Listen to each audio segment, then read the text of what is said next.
Pardon the delay. This will convene the Federal Election Commission open meeting for Thursday, December 14th, 2017.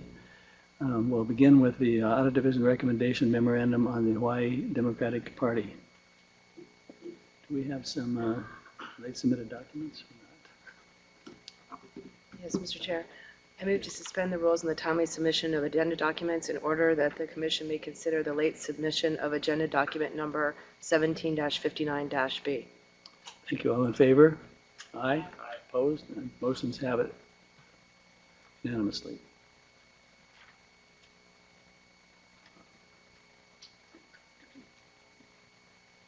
Let's see.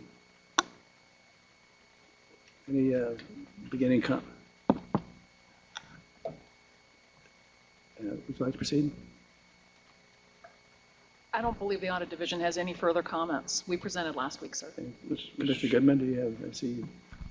Yes, Mr. Chairman, on the Audit Division recommendation memorandum on the Hawaii Democratic Party Committee, I had a couple of questions, I guess, for council, and that's first, on the finding that the TV ad on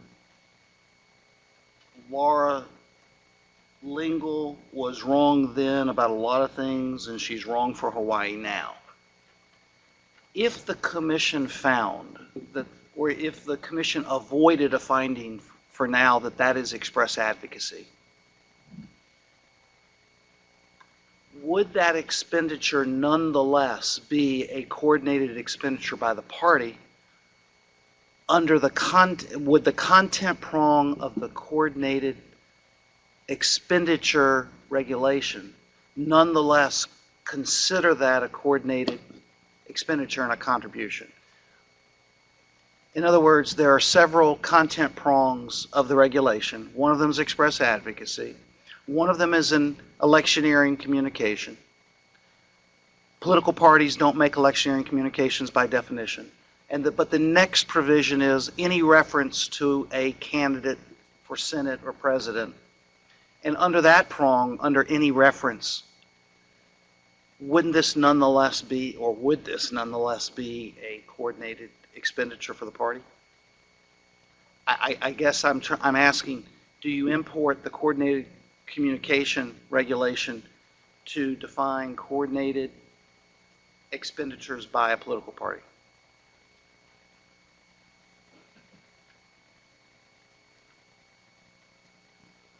Can you give us a minute? We haven't looked into that question until Sorry, yes. It was just posed at this moment.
We would need to confer with the audit division to confirm that in fact the ad was run within the 90-day period under the content prong. Well, let me ask, do you know when, I'm looking at the report, do we know when that TV ad was run? Yes, for $11,922.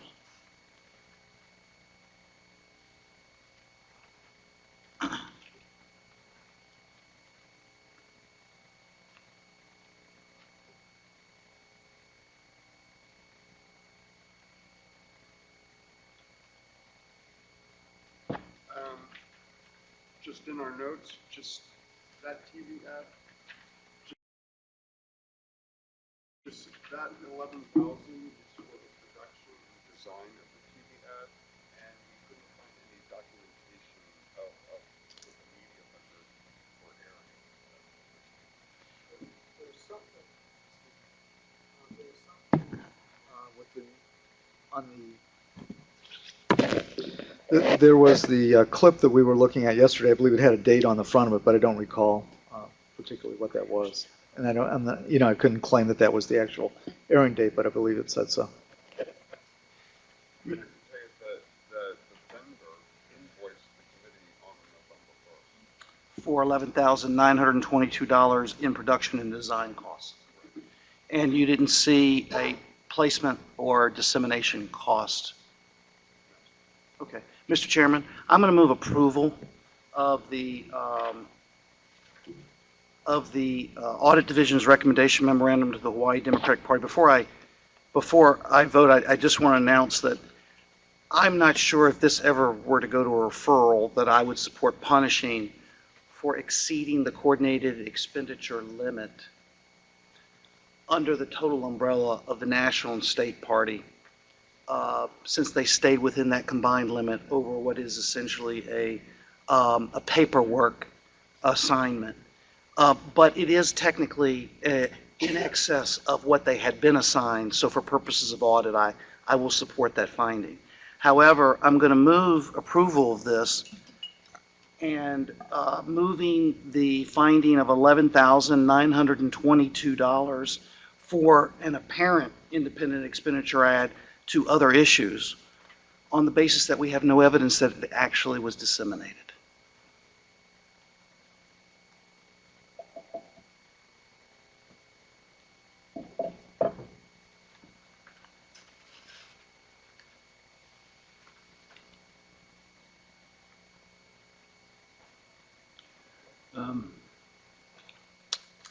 Any comment on that? I guess, has there been an effort to try and find that out, and that simply hasn't been able to be ascertained? I'm sorry, Mr. Chairman. Evidence about whether or not it was ever actually disseminated? We've had 5 years.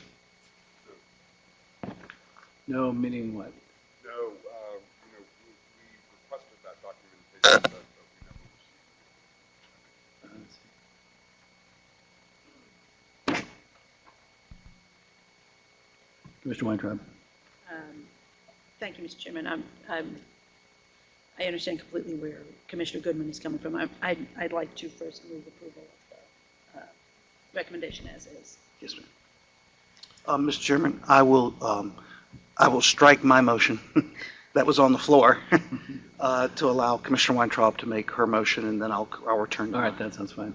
Thank you. Commissioner Weintraub. Thank you, Mr. Chairman, and thank you, Commissioner Goodman. With respect to the Audit Division recommendation memorandum on the Hawaii Democratic Party, A13-07, I move approval of staff recommendations as set forth in agenda document number 17-56-A. Thank you. All in favor? Aye. Aye. Opposed? No. No. Okay. Commissioner Weintraub and I voted in favor. The Vice Chair, Commissioner Peterson, and then Commissioner Goodman voted against. Do we have another motion, Mr. Goodman? Yes, Mr. Chairman, in the subject of Audit Division recommendation memorandum of the Hawaii Democratic Party, A13-07, I move approval of the Audit Division's recommendations. However, I'm also moving the finding regarding an $11,922 expenditure for the production design costs to either to excise it or move it to additional issues, and I leave that to audit to decide.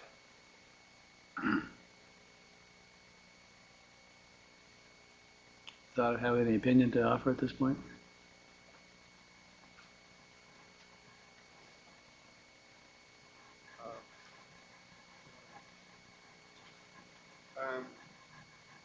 Just my only question is just, this is considered a coordinated expenditure rule. And so if it were to move to additional issues, we would be reducing the excess limitation by the 11,000. Yes, you would remove that $11,000 expenditure for the TV ads from the finding on excessive coordinated expenditures. Fine. Any comment on that? All in favor? Aye. Aye. Opposed? None. Unanimously was passed. Thank you very much.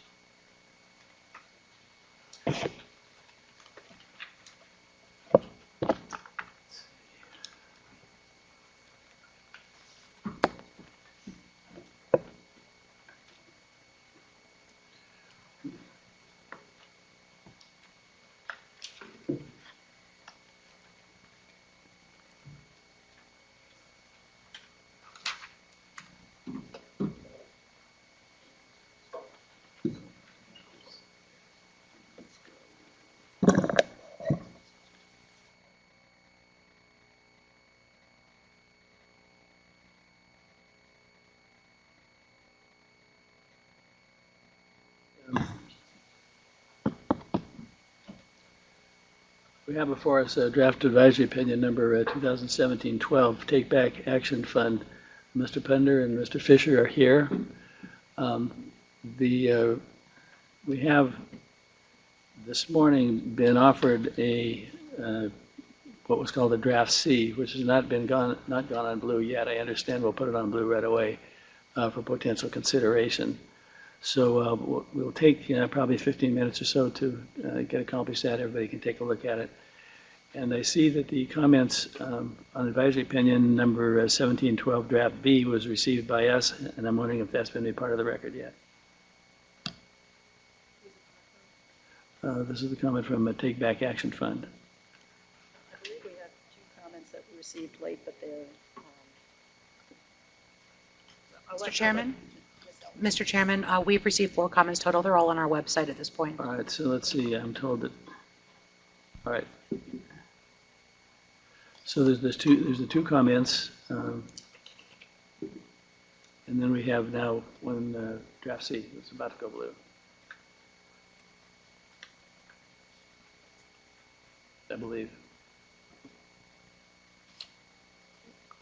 I believe the Commission Secretary's office is waiting for the final version so that we can make it blue. So we're going to take 15 minutes to take I see it's only a page or two, but to take a look at it, and then we'll decide where to proceed.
We're going to reconvene the session. Madam Vice Chair, we have a late submitted document. Thank you, Mr. Chairman. I move to suspend the rules on the timely submission of agenda documents in order that the commission may consider the late submission of agenda document number 17-59-C, otherwise known as draft C for the AO. Thank you very much. All in favor? Aye. Opposed? None. The motion has it. This passes unanimously. Now we'll proceed to the draft advisory opinion number 2017-12. We have Brendan Fisher and John Pudner here, ready to inform us on your views. And I think I'll ask the Office of General Counsel to, well, at this point, let's have a discussion on where we are on this at this point. We'll go from there. Thank you, Chairman Walter and fellow commissioners. So agenda document 17-59-A, B, and C present 3 draft advisory opinions in response to a request by a Take Back Action Fund. Take Back Action Fund proposes to purchase paid image and video advertisements on Facebook that will expressly advocate for or against candidates. They ask whether this paid internet content must include all, some, or none of the disclaimer information required by the relevant provision of the Federal Election Campaign Act. All of the drafts conclude the Take Back Action Fund's proposed Facebook ads require disclaimers.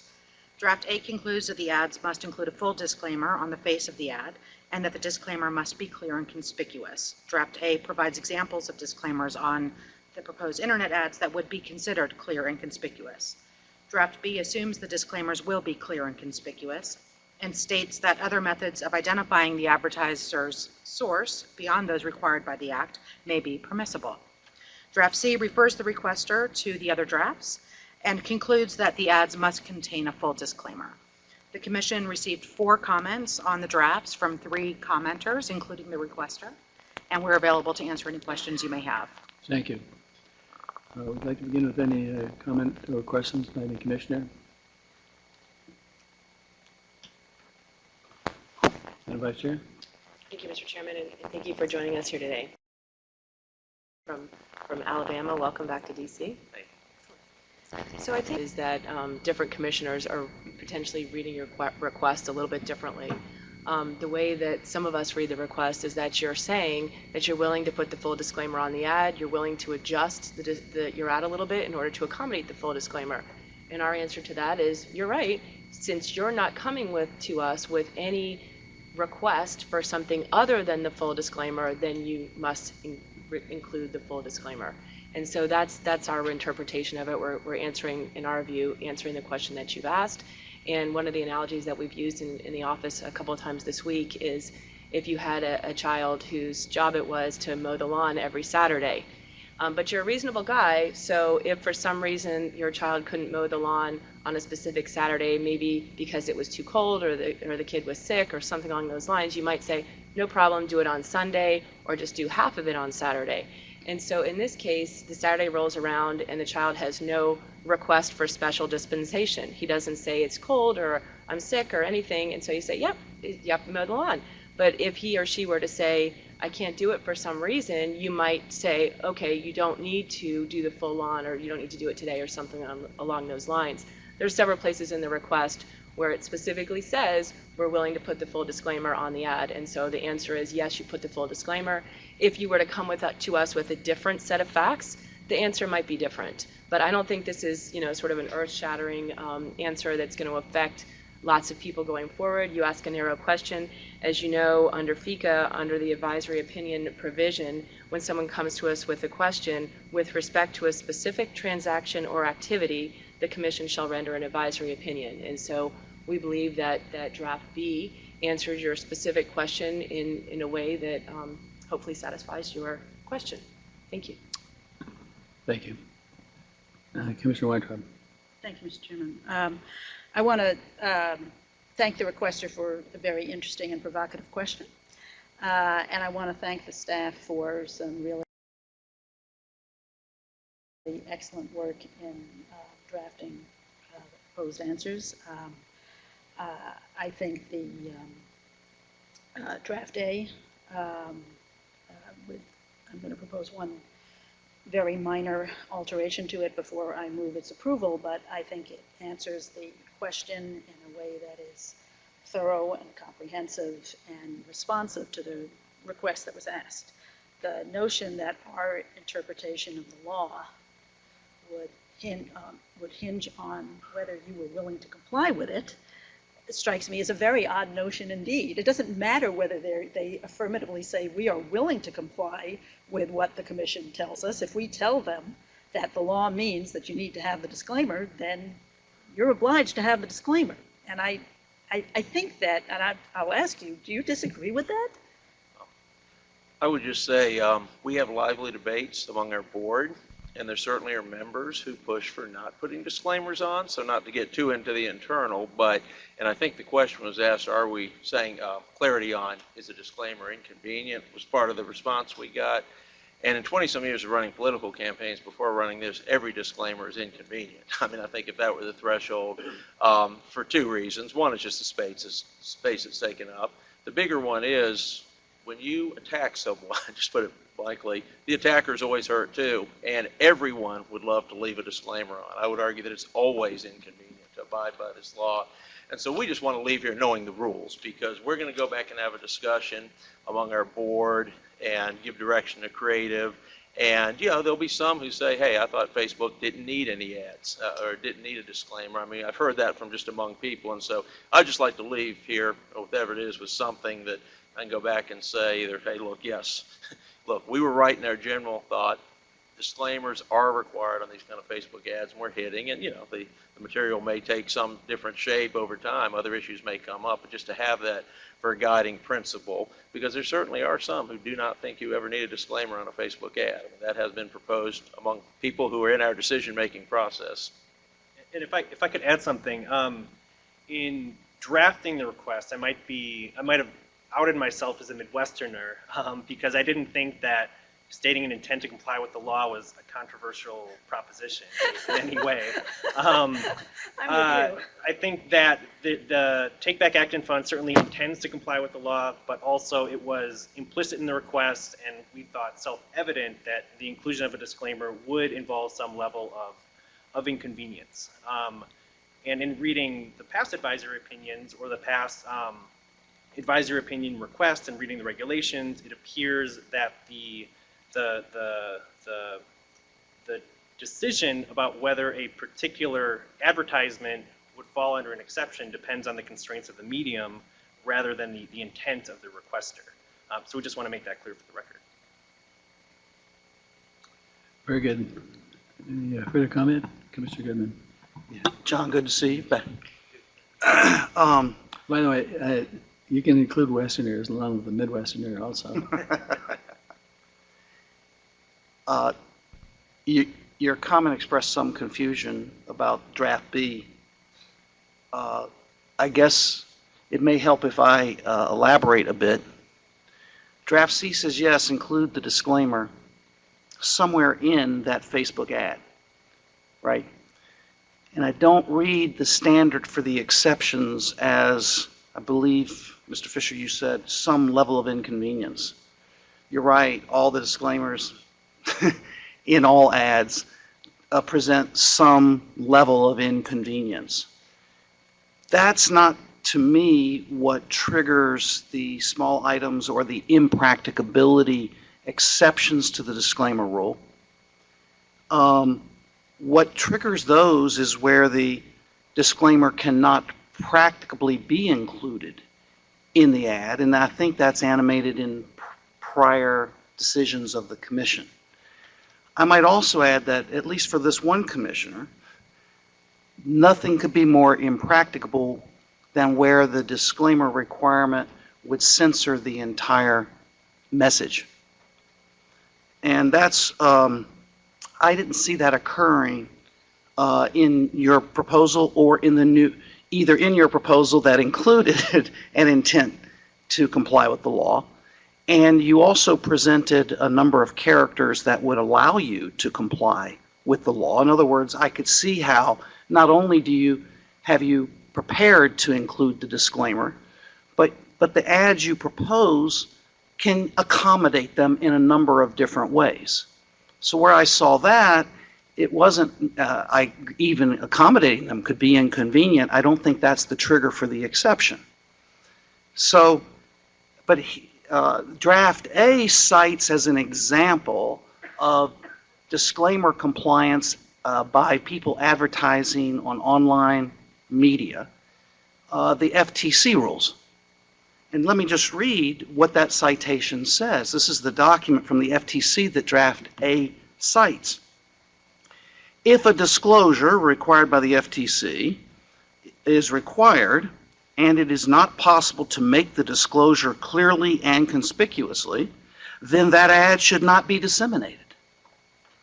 This means that if a particular platform does not provide an opportunity to make clear and conspicuous disclosures, then that platform should not be used to disseminate advertisements that require disclosures. Now that, to me, triggers either the small item or the impracticability exception.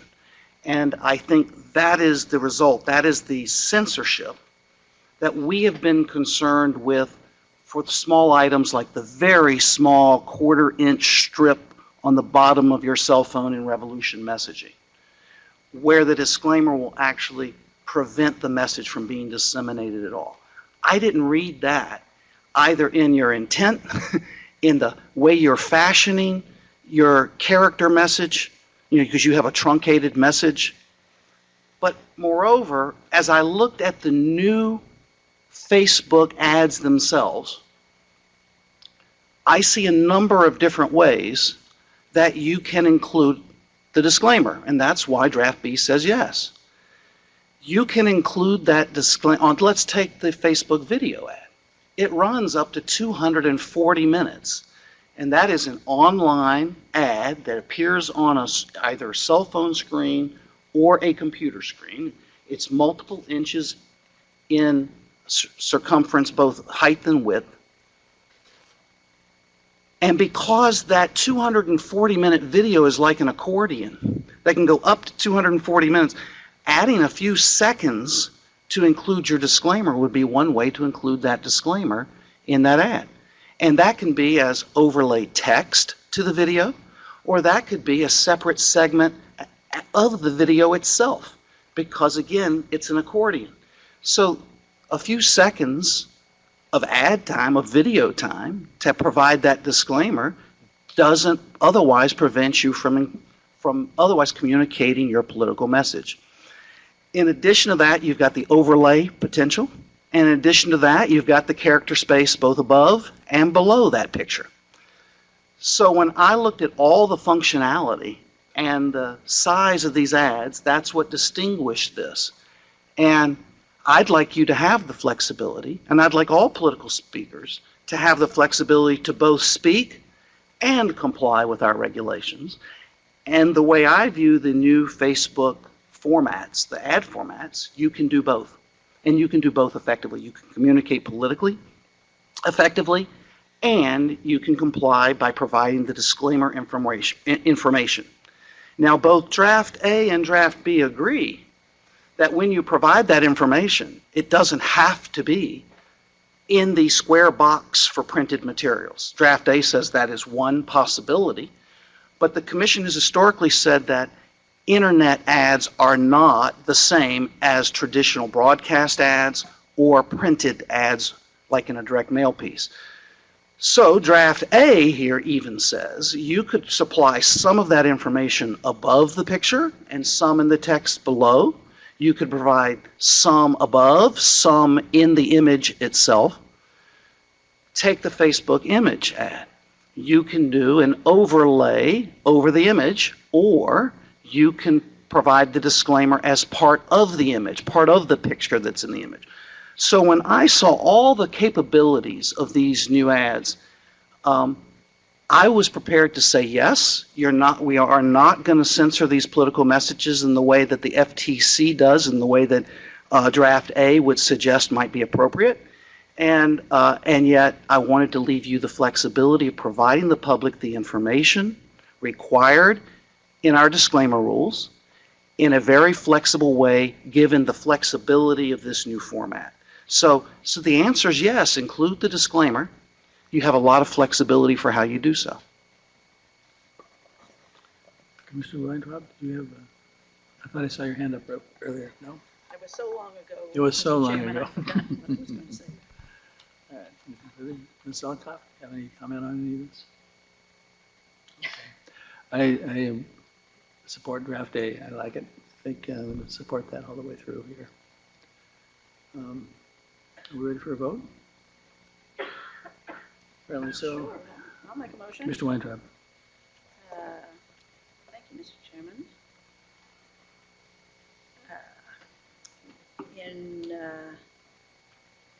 With respect to advisory opinion request 2017-12 from Take Back Action Fund, I move approval of draft A as the answer, as set forth in agenda document number 17-59-A. Oh, wait, with the minor correction, sorry. I want to make one small deletion on page 9 of the draft. There's a reference to on lines 6 through 9, there's a but C site to a concurring statement of one commissioner, and I mean no disrespect to that commissioner in deleting it, but I just don't think that citing to the statement of individual commissioners is appropriate in an AO, because obviously one commissioner's view is not precedential. So my motion would adopt all of draft A, but would delete, with the exception of the language on lines 6 to 9 of page 9, starting with the but C through the end of that citation. So the sentence would just end on page 6 after the word exception, close paren, period. Can you start up with in particular? Yes, and then the next sentence would start in particular on this line. I totally agree. Any questions on what the motion consists of? All in favor? Aye. Aye. Opposed? No. The ayes, the motion fails. Commissioner Weintraub voted in favor. I voted in favor. The Vice Chair, Commissioner Goodman, and I'm assuming Commissioner Peterson voted against. Okay. Yeah. Any further motions? Madam Vice Chair. Thank you, Mr. Chair. In advisory opinion 2017-12, Take Back Action Fund, I move approval of agenda document number 17-59-B, otherwise known as draft B. Thank you. Any questions, comments? All in favor? Aye. Aye. Opposed? No. No. The motion again fails. Commissioner Weintraub and I voted against. The Vice Chair, Commissioner Goodman, and Commissioner Peterson voted in favor. Madam Vice Chair. Thank you, Mr. Chair. As you know, we just made another draft C, public, just after the public, or while the public meeting just started this morning, and I hope people had a chance to take a look at it. That one, it says, yes, you have to include the disclaimer, but it doesn't provide a lot of information on how to do so, because we don't agree on the answer to that. And it provides a footnote 1, so that the public knows which documents different commissioners voted on. Comment, Commissioner Weintraub. I was hoping we could put together a document like this, but I would prefer to do it in the even more stripped down way that we did in the FYP case advisory opinion. But the sticking point, I think, is going to be that, as I understand it, my colleagues are quite insistent on having that footnote. But no one actually voted for draft A as is. I mean, we voted for draft A with an amendment, so I wouldn't actually want anyone to be looking at draft A, because it would not represent what my views are. I think the way that commissioners have handled situations like this in the past is they put out concurring statements, and I think we could put out concurring statements that are virtually identical to draft A and draft B. Draft A obviously is modified at the table. And that would cause less confusion. Madam Vice Chair? I agree. We wouldn't want to include something that you didn't actually vote on, so we'd be willing to change that to draft A as amended, or if we wanted to wait to make that document public, we could call it a different draft A.2, version 2, and include that in there. We'd be happy to do that. That's a helpful suggestion. Mr. Chairman, maybe Mr. John, you had a reaction to that, to get a unanimous vote on the issue of yes?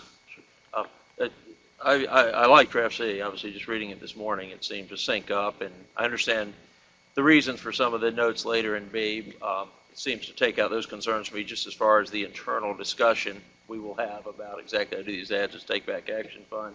Yeah, I just want to leave here knowing the rules, and for me, I think C does that. And to your point on what is a very inconvenient, onerous requirement, I argued in Connecticut against the Attorney General on the, I guess, other side disclosure because they wanted to make us do the disclaimer at the front of robocalls and radio ads where it would have completely eliminated the first right ability to speak. So I understand exactly where you're coming from there. For me, C looks stripped down to me, but I feel comfortable walking in with C to my meetings for my purposes and saying, here, we do have to disclaim. So I would certainly appreciate a positive on it if that was a consideration of the commissioners.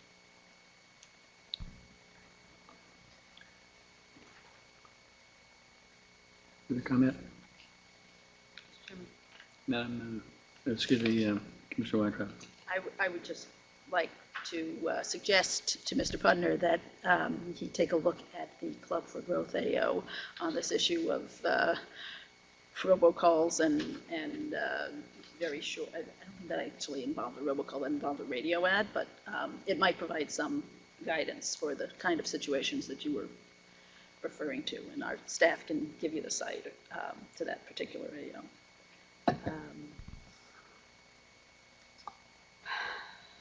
Commissioners, can I just request, I want to make sure that we're clear, if we're being asked to prepare another draft that amends the original draft A, I just want to make clear that that's what's being requested of us. It's not being requested. Okay. Okay. I don't think we can. I don't think we can rewrite the history that way. To put out a blue draft after the meeting that we're referring to in a document that we're voting on. I don't. It's not going to work for me. You can just put as amended. But then people would have to listen to the tape to even figure out what the amendment was. And as I said, I can accomplish the same goal by just changing the captions. Madam Vice Chair? Oh, I'm sorry. What was your proposal? No, I can take draft A and turn it into a statement, a concurring statement, very easily, and that will explain my rationale for my vote. I just don't understand why that footnote is so critical. Because without the footnote, there would be an advisory opinion, on the public record that would presumably garner 5 votes, and it would eliminate for the public the reasoning behind how commissioners voted. And I think it frankly gives the draft a lot more context. Right, including thank you, think of the word. Including the footnote clearly gives the public more information and more context, again, in how commissioners voted. Without it, it leaves a lot to be desired, and I think one could read sort of more into this opinion than they may otherwise. And it sounds like the requester is happy to get a vote. It'd be a great way to end the year to have an advisory opinion that gets all 5 votes, and we're happy to say as amended in there. Your vote, clearly your motion said draft A with this change, so the public record is clear in that sense, and we can alter the footnote to say as amended. Can I make a request? So you raised the importance of the footnote in providing context, and I wonder, and I apologize for the drafting of the initial request and for the late submission of the comment, but one of the points that we made in the comment was that we were concerned that there were elements of the request that were mischaracterized in draft B, and it may not have been critical to the final outcome, but there was language there was language in draft B that suggested that Take Back Action Fund did not think that including a disclaimer would compromise or diminish the political message that it wished to convey. And clearly that's the case, as Mr. Pudner has attested to. Would it be possible to include also a cite to our comment in this footnote to provide that additional context? It's not part of the commission's own speech. It'll be part of the public record. Something that was clearly considered. When I see a 240-minute video, I wasn't necessarily impressed that you'd have to crop or limit in any way your political message to add a few seconds of disclaimer onto the front end or back end of that video that appears. So that wasn't necessarily dispositive to my thinking.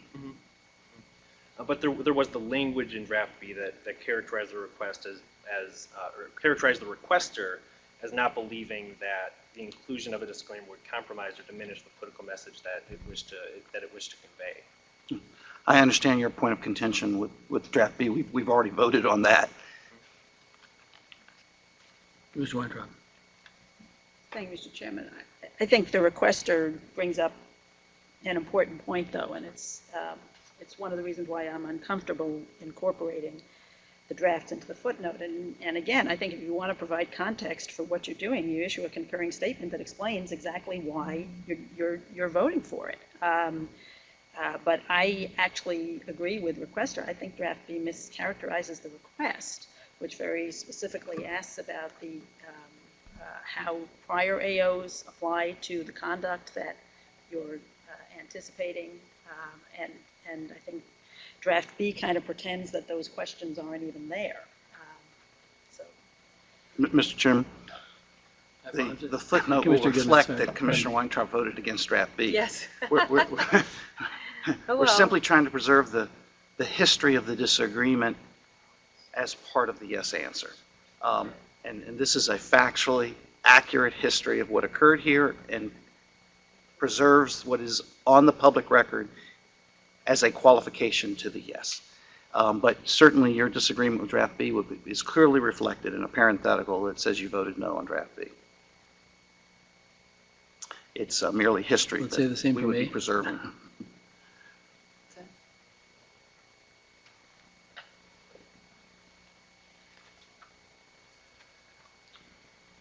Any further comment? All in favor? Wait, what's the motion? I don't know, actually. That is a motion. Commissioner, I assume we've done A and B, so let's, Mr. Chair. excuse me, Madam Vice Chair. Commissioner Weintraub, I know you proposed amending one of the sentences in draft C. I don't have the language that you proposed in front of me, but as I told you before we reconvened, I'd be happy to accept your amended language in the body of draft C. So if you want to make that motion, I just don't have the language in front of me, or I'd do so. Well, I will explain the language just so everybody will know what we're talking about. After reviewing draft C, which, and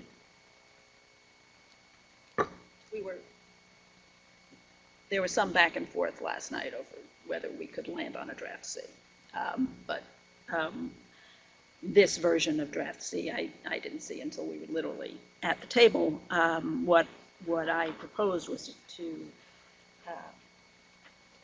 copy the language that we had used in a previous AO where we had this kind of problem. It was an AO that I think was issued to FYP, and maybe council can help me with the AO number. Does anybody have that? All right, well, somebody will find it. But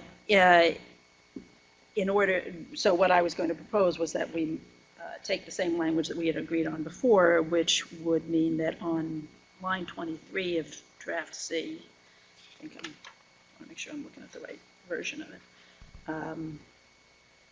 Yeah, on line 23, the rest of that paragraph would be amended to read, although the Commission could not agree on the legal basis for its conclusion by the required 4 affirmative votes. And I would be willing to vote for that, unfootnoted.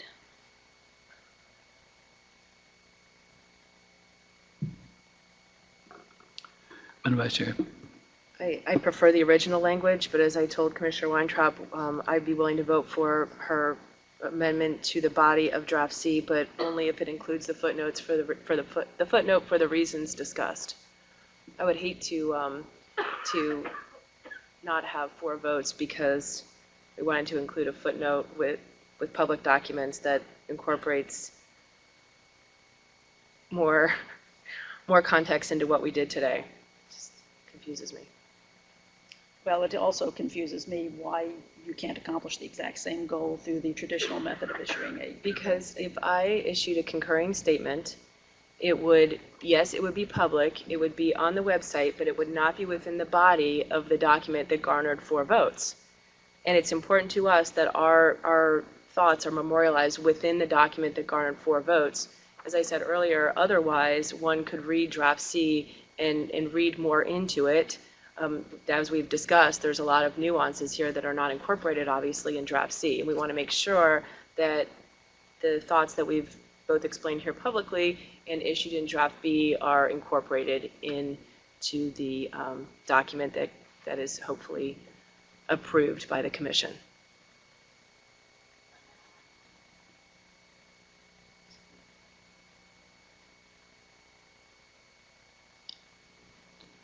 Any further comment? I think we're at an impasse. I plan to stay with the draft A. Do we have a motion? No. Because it's not going to get 4 votes. Okay, so apparently we're not going to be able to vote on draft C because of footnote 1, apparently. All right. Thank you very much. Excuse me, Mr. Peterson. Chairman Walther, could we take just a brief recess? Sure. Thank you.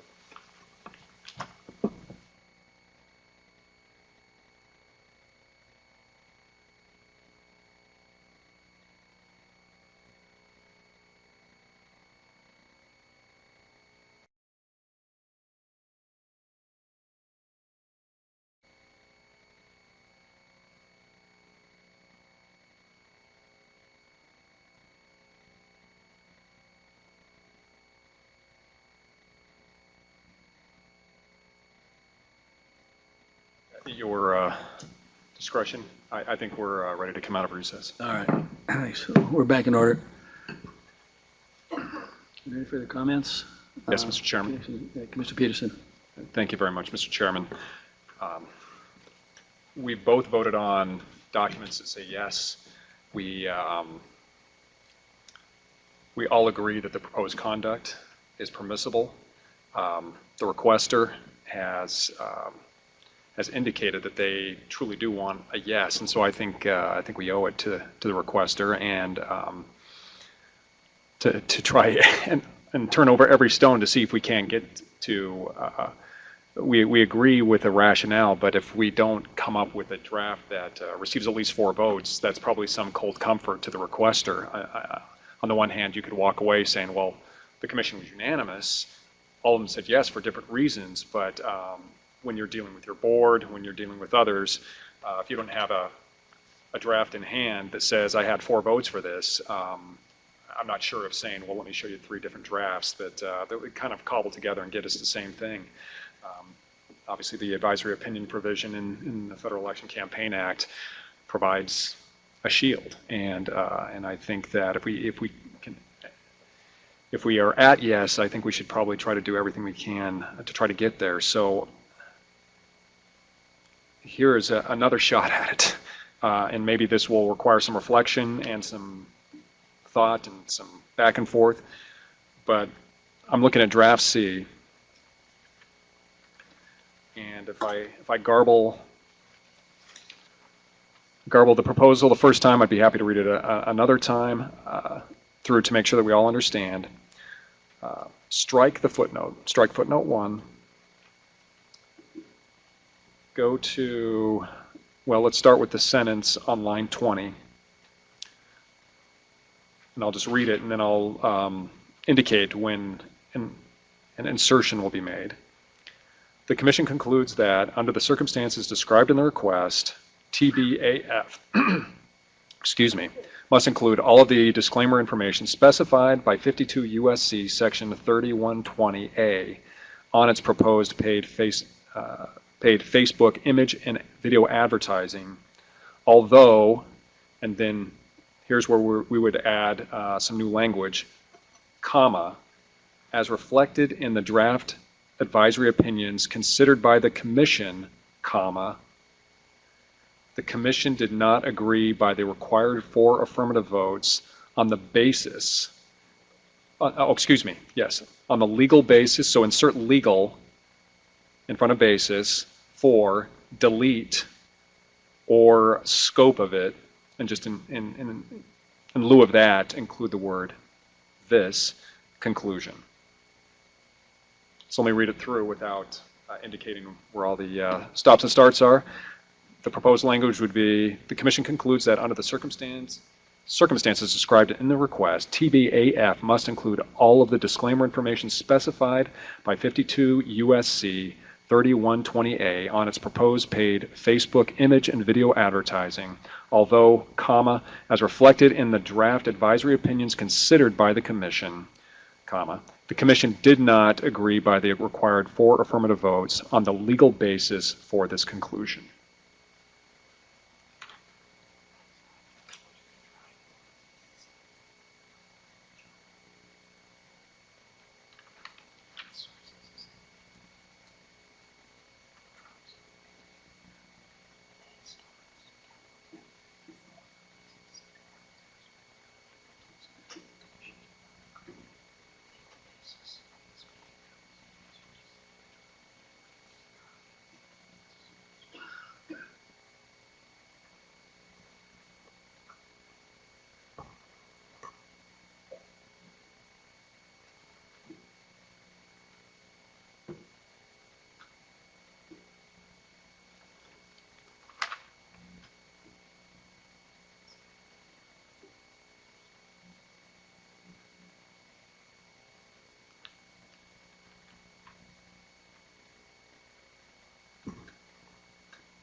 Mr. Chairman. Commissioner Peterson. I understand, and I don't want to interrupt anybody's review of that language and thinking it over. I understand the concerns that everyone at this table has in terms of there's always a concern of wanting to maintain and preserve positions and not yield too much, and also concerns about perhaps inadvertently having something cited back at them another time. And saying that, well, you've in effect conceded a position that you thought you hadn't conceded. And so I'm very sensitive to what all the concerns are at the table. And certainly I'm willing to work on trying to get a formulation that will preserve, I think, what everybody wants to preserve. Obviously, lurking in the background of this request, as we all know, is a rulemaking that we've all voted on to undertake. I don't know how many, over 100,000 comments that have come in. And I commend our Office of General Counsel for their remarkable work in going through all of those, sorting through, and getting a notice of proposed rulemaking prepared. And hopefully early next year that process can get underway.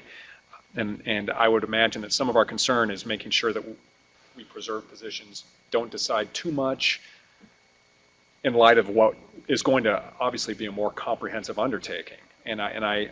So I understand what the motivations are. And so it does make this a little bit of a threading of the needle in order to answer and give it an affirmative advisory opinion to the requester to give him the comfort that his organization needs, while at the same time kind of maintaining the positions that maybe each of us have going in and hope to debate during that upcoming rulemaking. So this is a proposal. Hopefully, maybe this moves the ball forward, but I would certainly hope we could find something that gives everybody comfort on this matter.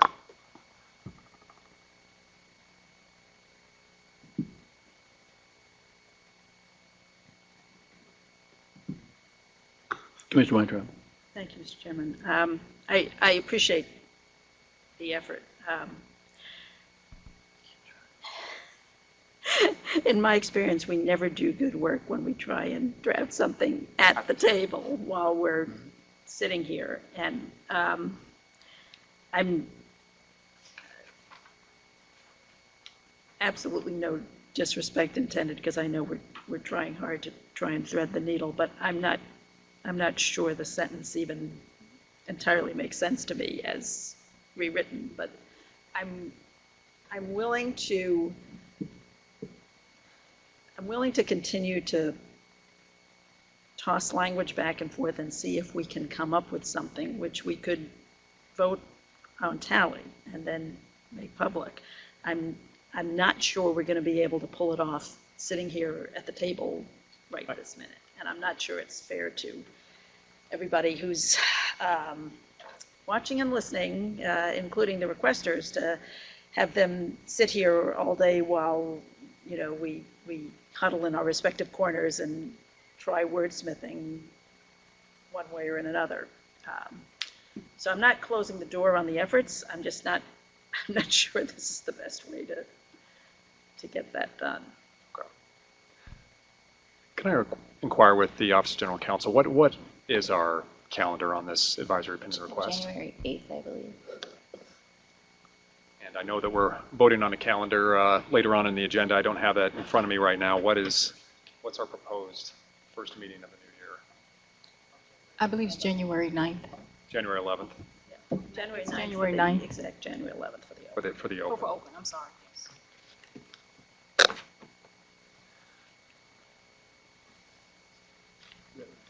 And let me, just as further food for thought, as a potential alternative edit, let me propose something else out there, just so we have a few different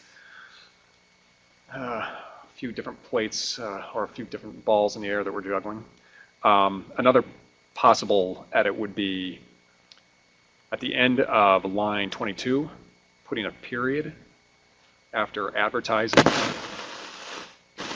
On line 23, striking the word although, then adding a prefatory clause for the reasons set forth in the respective draft opinions, comma, and then the Commission did not agree by the required 4 affirmative votes on the, insert the word legal, basis for this conclusion, striking or scope of its. And of course, that would also include striking the footnote language. Can you give me that one again? Sure, not a problem. End of line 22, strike the comma, insert a period after advertising. At the beginning of line 23, strike although. Add the phrase, for the reasons set forth in their respective draft opinions, comma. And then it would read from there, the Commission did not agree by the required 4 affirmative votes on the legal basis for this conclusion. So adding legal before basis and striking or scope of its conclusion. And as I mentioned before, striking the footnote.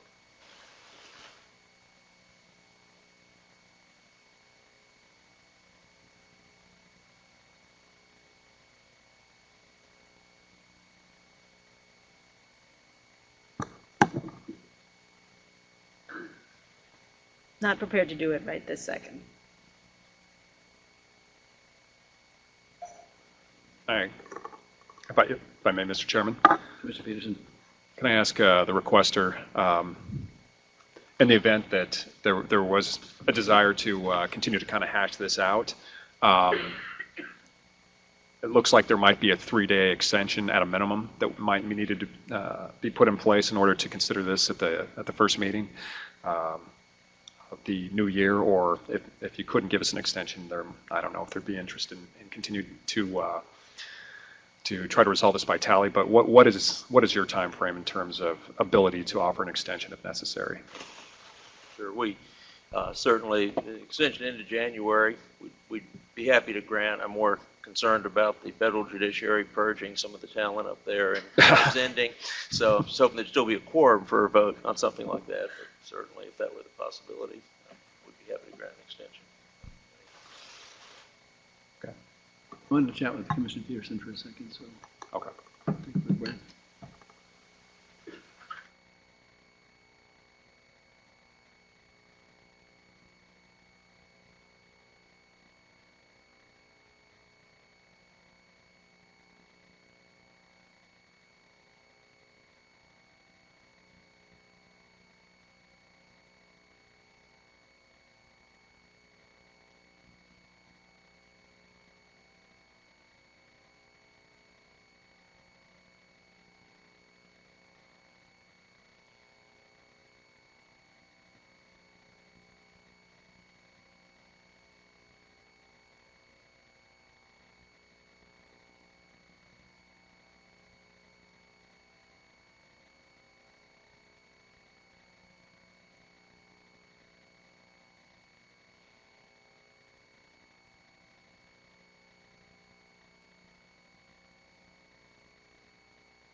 we're going to adjourn this meeting until perhaps 2 o'clock. And then maybe if we make headway, fine. If we're not, we'll let you know quickly, no. And then in the meantime, I'm going to ask for a couple of things to be done by vote. So I guess I'd say take it out of order while this is, I'm not sure procedurally the best way to do it, but there's a couple of things I'd like to see us vote on if we can. One of which is our legislative recommendations. Excuse me, Mr. Chairman. So we're not going to recess, we're just going to hold this matter over until 2 o'clock. Is that correct? I guess that's the Okay. phraseology. So, Sorry, Mr. Chairman. yes. Council, I thought, had something to say. We were informed that requester may not be available after 2 o'clock, and before we agreed to that, I wanted to make the commissioners aware of that fact. I think we'll either have a deal or we won't. At that point. Okay, thank you.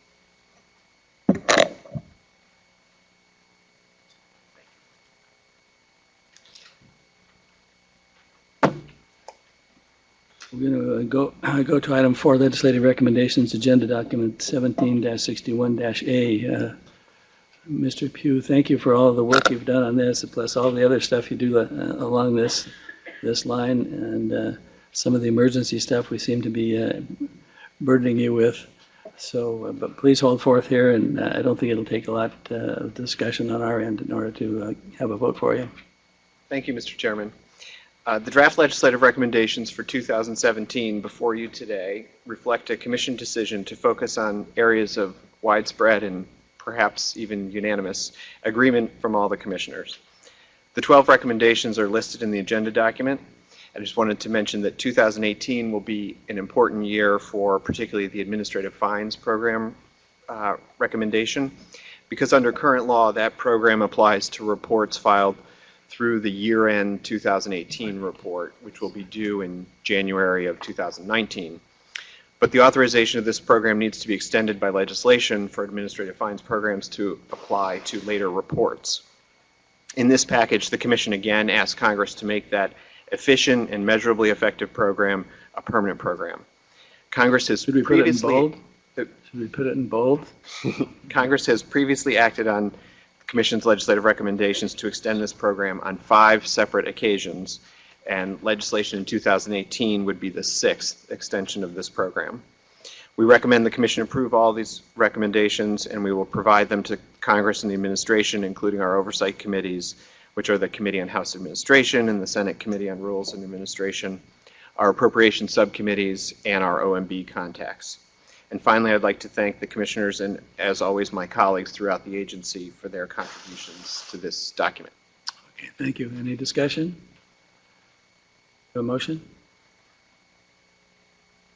Chair? Thank you, Mr. Chair. I move approval of agenda document number 17-61-A, legislative recommendations for 2017. Thank you. All in favor? Aye. Aye. Opposed? None? Yeah, let's have it unanimously.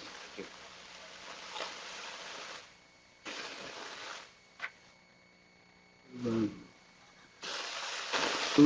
item 3, assessment of commission action on enforcement matters. Really, all I'm interested in is asking for the data that we compiled periodically out of our office be provided quarterly through the Office of General Counsel, and the part that goes public is redacted in accordance with the recommendations of Larry Calvert. And those are, first of all, the date of the filing of the complaint,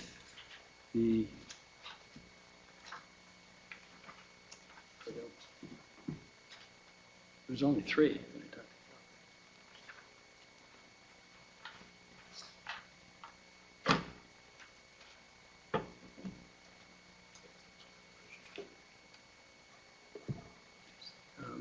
All of the material that's requested in the clarification of agenda document, except that for the ones that go public, there'll be no inclusion, will be properly redacted according to the recommendation of Larry Calvert. Maybe you want to run through which ones those are, or do you want me to read it off? I think you could lead off as it's your motion, Mr. Chairman.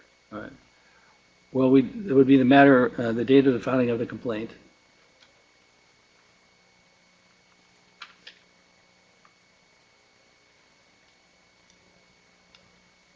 Of course, the name of the requester.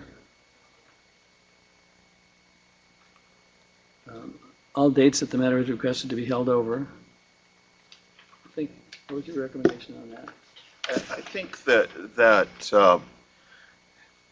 what we would intend to do, if your proposal passes, Mr. Chairman, is that if I understand the proposal correctly, the information that has been in the charts that have accompanied your motion to motions over the last couple of years to set enforcement priorities, that we would produce those charts and include them in the Enforcement Division's quarterly reports.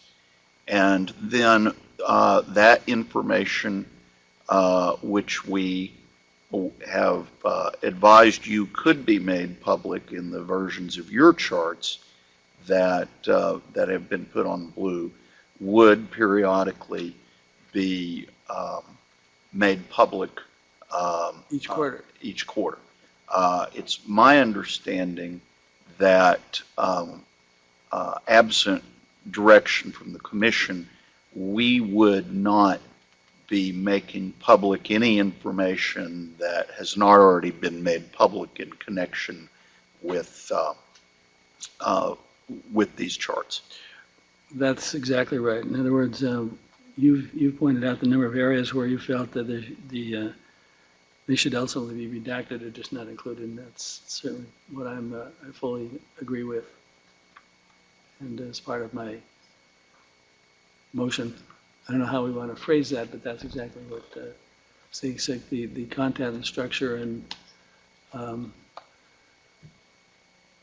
just say the items, that have been redacted from the enforcement version provided to the Commission would continue, something along that line. Right. As I understand it, the language of the motion technically, it calls on us to make appropriate redactions, and I guess I would say to the Commission, our intention is not to do anything differently than we've already been doing.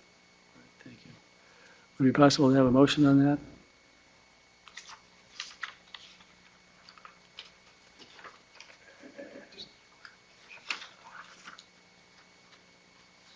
And Vice Chair?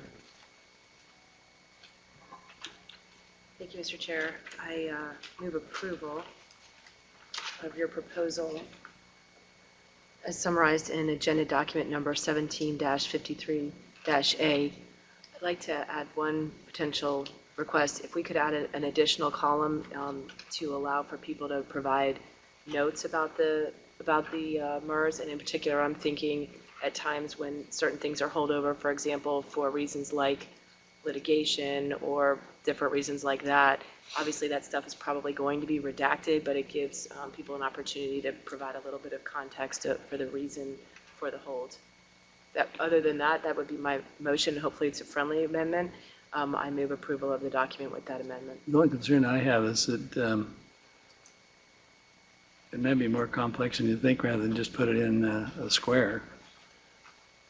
And that's concerning to me to some degree, whether or not.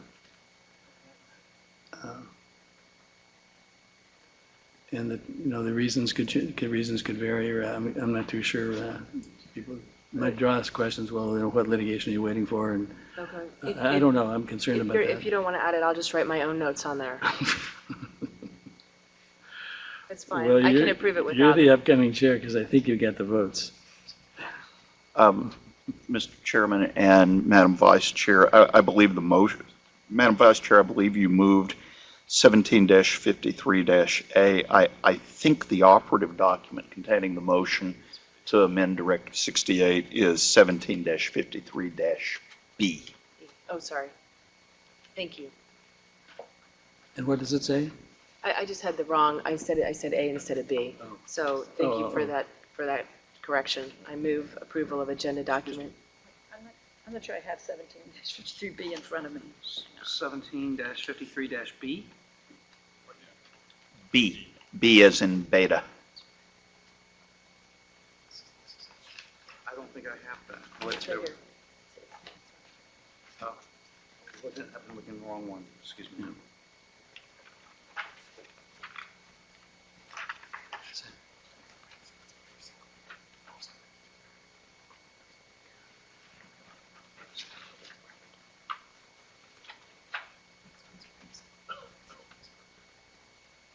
Oh, I see what you did. Is there any motion, any further discussion? All in favor? Aye. Aye. Opposed?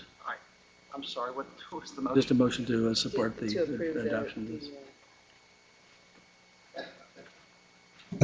I abstain. Excuse me, That's for, without the amendment, right? I was going to say, for the record, was that with or without the friendly amendment? It's without. It's without. Without. All in favor? Say aye. Aye. Opposed? No, one abstention. Commissioner Weintraub and I, Vice Chair. Excuse me. I voted aye on one. I think Commissioner Goodman had just one question. I think, I don't know if that was considered a binding vote. I think he's probably on board. Who had unbinded? But I think he had a question, and so just, I think he, I had a couple of questions before I voted. But Pardon me, if sure, go votes ahead. weren't had, my vote's recorded as an abstention. I didn't have time. No. Let's get some questions answered. Well, Madam Secretary, what's the status of that vote? My understanding is that the vote was called. Mr. Calvert? That would be my understanding as well. If the commission, did the chair, I'd ask the secretary if she heard the chair announce the vote. He did. The vote has been called. Okay, well, I would be glad to move to, unwind that if you like. I move to reconsider. We can move to reconsider. All in favor? Aye. Aye. Opposed? None. Commissioner Goodman, sorry about that.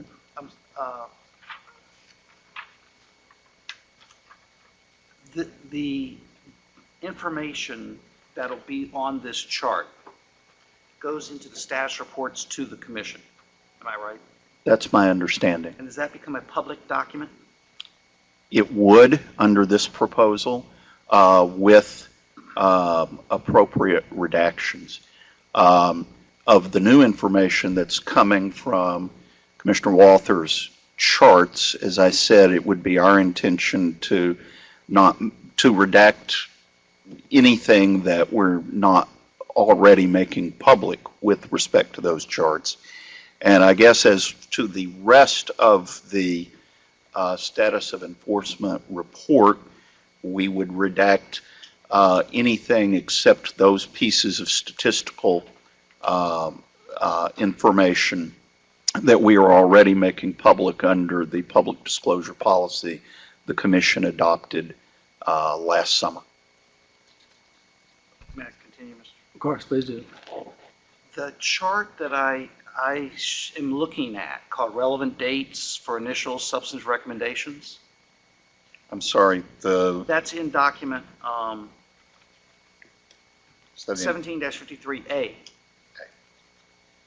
Is that what is contemplated in the language in the amendments to Directive 68? I believe so. It's the chairman's motion. Well, then I'll direct my question to the chairman. Mr. Chairman, this information that would presumptively be made public subject to redaction, I understood Mr. Counsel to say appropriate redactions. So I guess I want to understand the scope of that. For example, your chart, if what is contemplated is the chart that you've attached on 17-53A, I read the language to go a little bit beyond that data. I just want to understand what's contemplated and intended. I'm just looking for the data that I think I've produced 5 of them so far, and they've all been the same format, Well, same format. let me And that's highlight the the one format that that I'm concerned might about. be of more pointed concern. I see on your chart that is a part of document A, I don't see the date that the complaint was filed with the FEC. That's correct. But in directive number 68, on page 2, we would say the date of receipt of a complaint. I might be able to clarify on that. As you probably recall, Commissioner, the chairman has circulated both an internal and a public version of these charts when he has made his motions over the last couple of years. The material, my understanding is that the material that would be presented to the Commission in the quarterly status of enforcement report would be the material that has heretofore been in the non-public version of the Commissioner's motions, and that we would then redact the information that does not appear in the public version of these charts, leaving the same information that does appear in the public version of these charts. So the document that comes to the Commission would show the date of the receipt of the complaint. The document that that is made public from that would redact that date. Correct. The reason I'm concerned about it is people can identify That's why it's being respondent redacted. from the date that they know that a press release, for example, was issued saying, we filed a complaint against XYZ committee on this date, then people can follow the Commission's procedures. Yeah, and that's been redacted for that reason. That is why we have advised Commissioner Walther in his prior iterations of this that information cannot be made public. That's helpful clarification. The other I have is in the same list of information that will be included, it says all dates that a matter was requested to be held over. That is mentioned in the passive voice, was requested to be held over. I see on the chart of A that the asterisk that qualifies that information. If I see this, bear with me.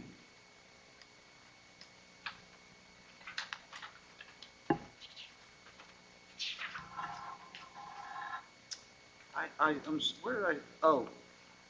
Now, I'm looking at two different documents now, but it also is part of A, there is an asterisk. And it says currently subject to an informal hold request by one or more commissioners. Is that intended to be reflected on either the report we received from OGC or made public? I would defer to the chairman on that, given that it's his motion. Mr. Chairman, I'm trying to understand the same data that we've always had. I was looking for the asterisk. Is it intended, contemplated that the under section 2 little I think HI, that asterisk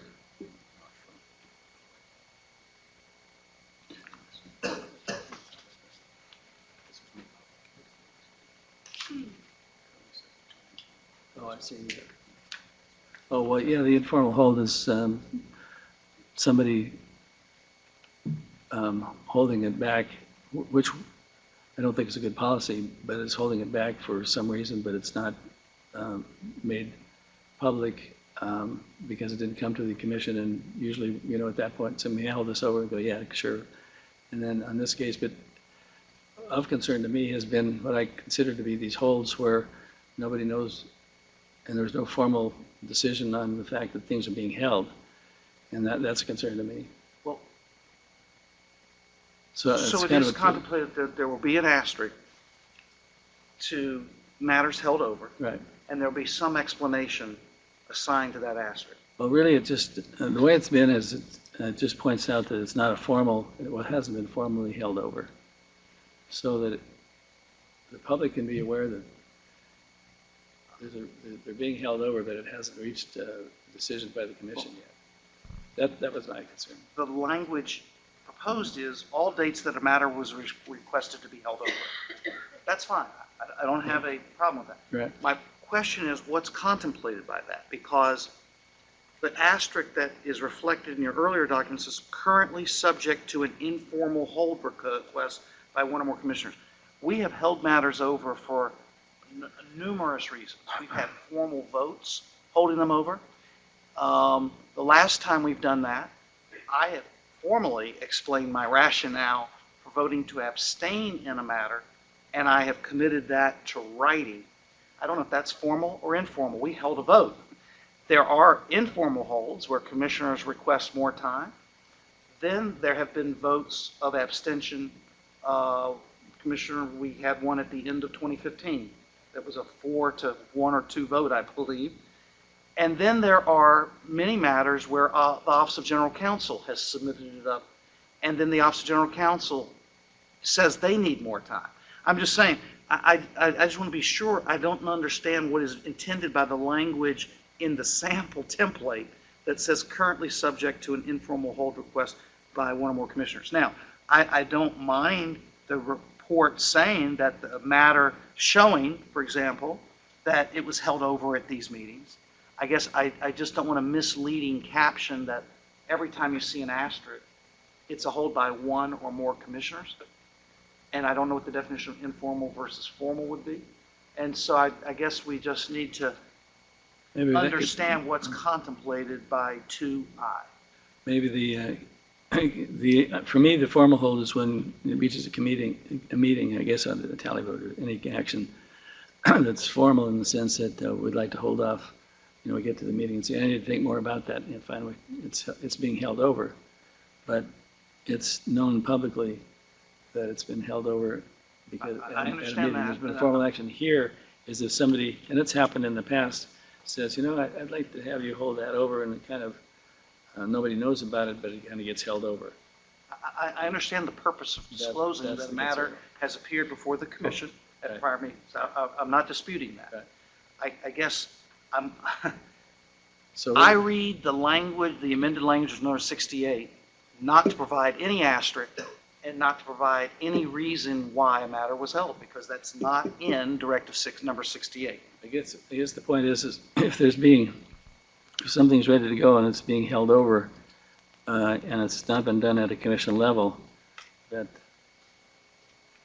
people get to find out that something's being held over. That is going to be I want. What would you suggest? Let me ask the Office of General Counsel, do you read the changed language in section 2B2I to incorporate any reasoning for the hold and or assignment of who in the building needs more time with it? I did not read the language to include rationales or assignment as to who.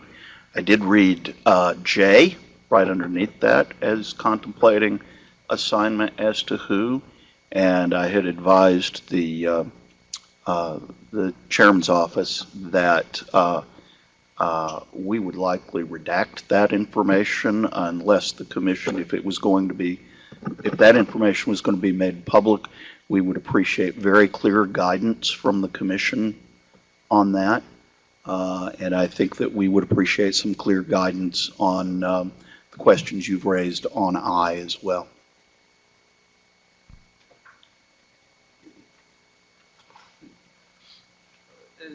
Mr. Chairman, I think the information is fair.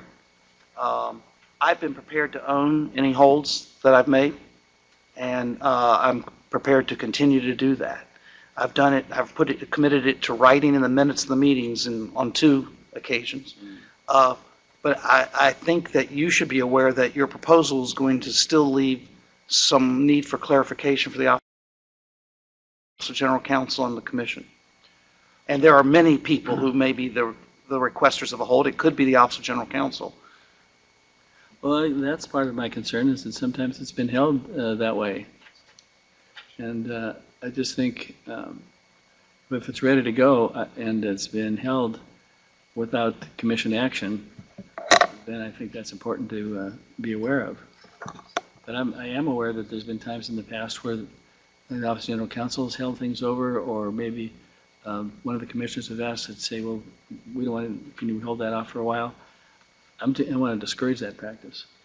But at least make it known that that's what's happening to the case. That's what's happening to the Yeah, case. it's happening to the case. Let me ask Office of General Counsel, reading it now, what would you contemplate redacting the names of the requesters if it's Office of General Counsel that's requested to hold it over? I have to say that I had not considered the question in light of anything other than commissioners. That had been our determination in terms of commissioners. It would be redacted in that case? Yes, absent contrary direction from the commission. And how about if it's a vote of the commission? In other words, one commissioner moves to proceed, and there's a vote of the commission to take more time with it. We've had that in a couple of instances. I'd want to give that some thought. My initial reaction is that is a reflection of the deliberative process of the commission while the case is still ongoing. So my initial reaction is to be inclined not to include that, but I'd want to give it some more thought. Thank you, Mr. Chairman. Fair enough. Thank you, Mr. Cowell. Sure thing.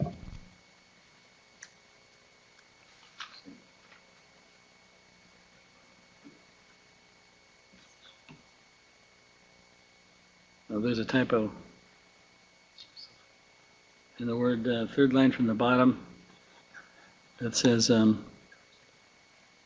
you aware of, are you tracking with me? It says, the number of days between the date of receipt of the complaint or referral and commission action should be in action, calculated at the close of the quarter. I'm sorry, Mr. Chairman, which document are you on? This is on paragraph 3, page 2 of the blue copy.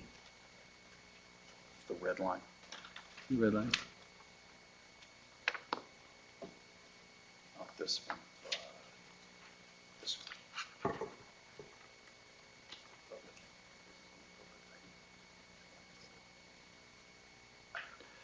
And instead of the word action, it's in action.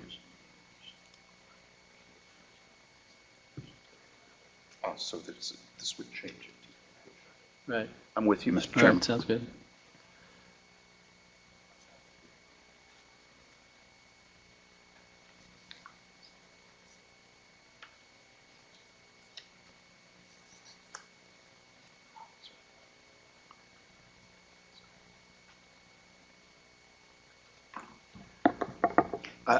I think that one thing that I might want to add here, in terms of what kind of direction you give us on I and J, not just about what is made public and what's not, but just on the nature of the data to begin with.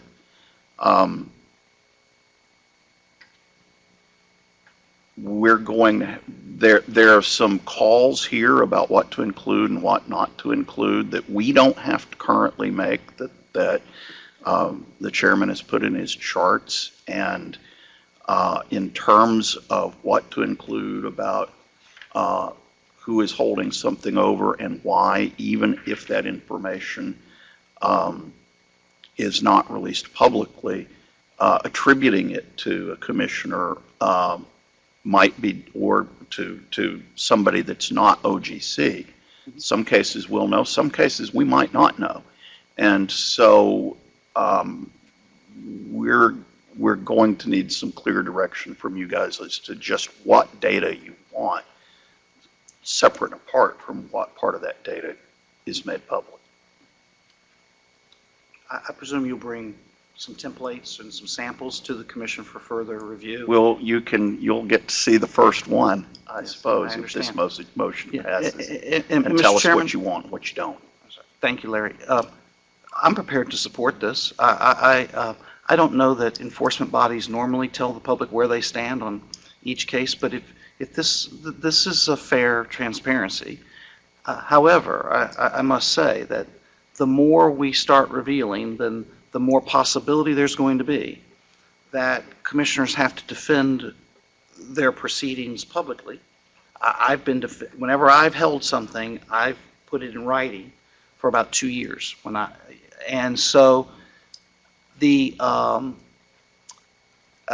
if some of those statements have to go public without revealing the names of respondents, and that may be a result of that. It may be the transparency that this drives, and that may be a good thing.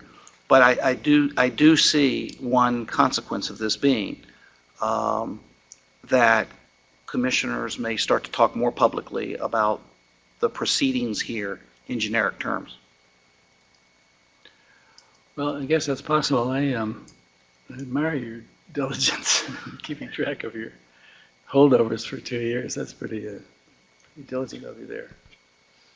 So, but I can't say what the reaction is going to be. I think people want to look at it. They're going to try and understand how are we doing here, which I think is part of the idea is to just be open and be able to disclose what the public's entitled to know if unless it's somehow this needs to be redacted. So, I'm prepared to vote for the document. We have it.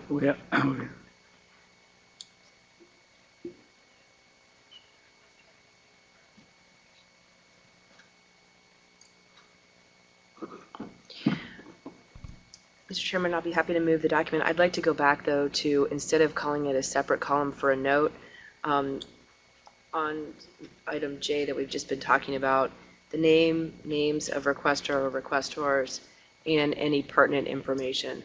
Because part of what Commissioner Goodman was talking about encapsulates what I was trying to articulate earlier, which is there are times where there's a very good reason for holding some things over, and I think allowing the commissioner whose name now is going to be put in the document to give a short reason. We could even come up with a key or something of, OGC held it over, or commissioners needed more time, or they were holding it for pending litigation, or sometimes commissioners put a lot of matters on an agenda where it's just literally impossible to be prepared for all of them.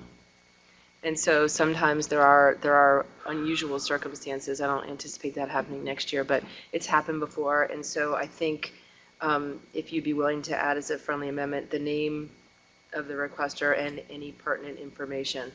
Bear in mind that the name of the requester does not go public. I know, and the pertinent information probably wouldn't either. It may or may not. I don't know. I think that's a friendly, constructive. This is just the private information, so it's fine with me. Okay.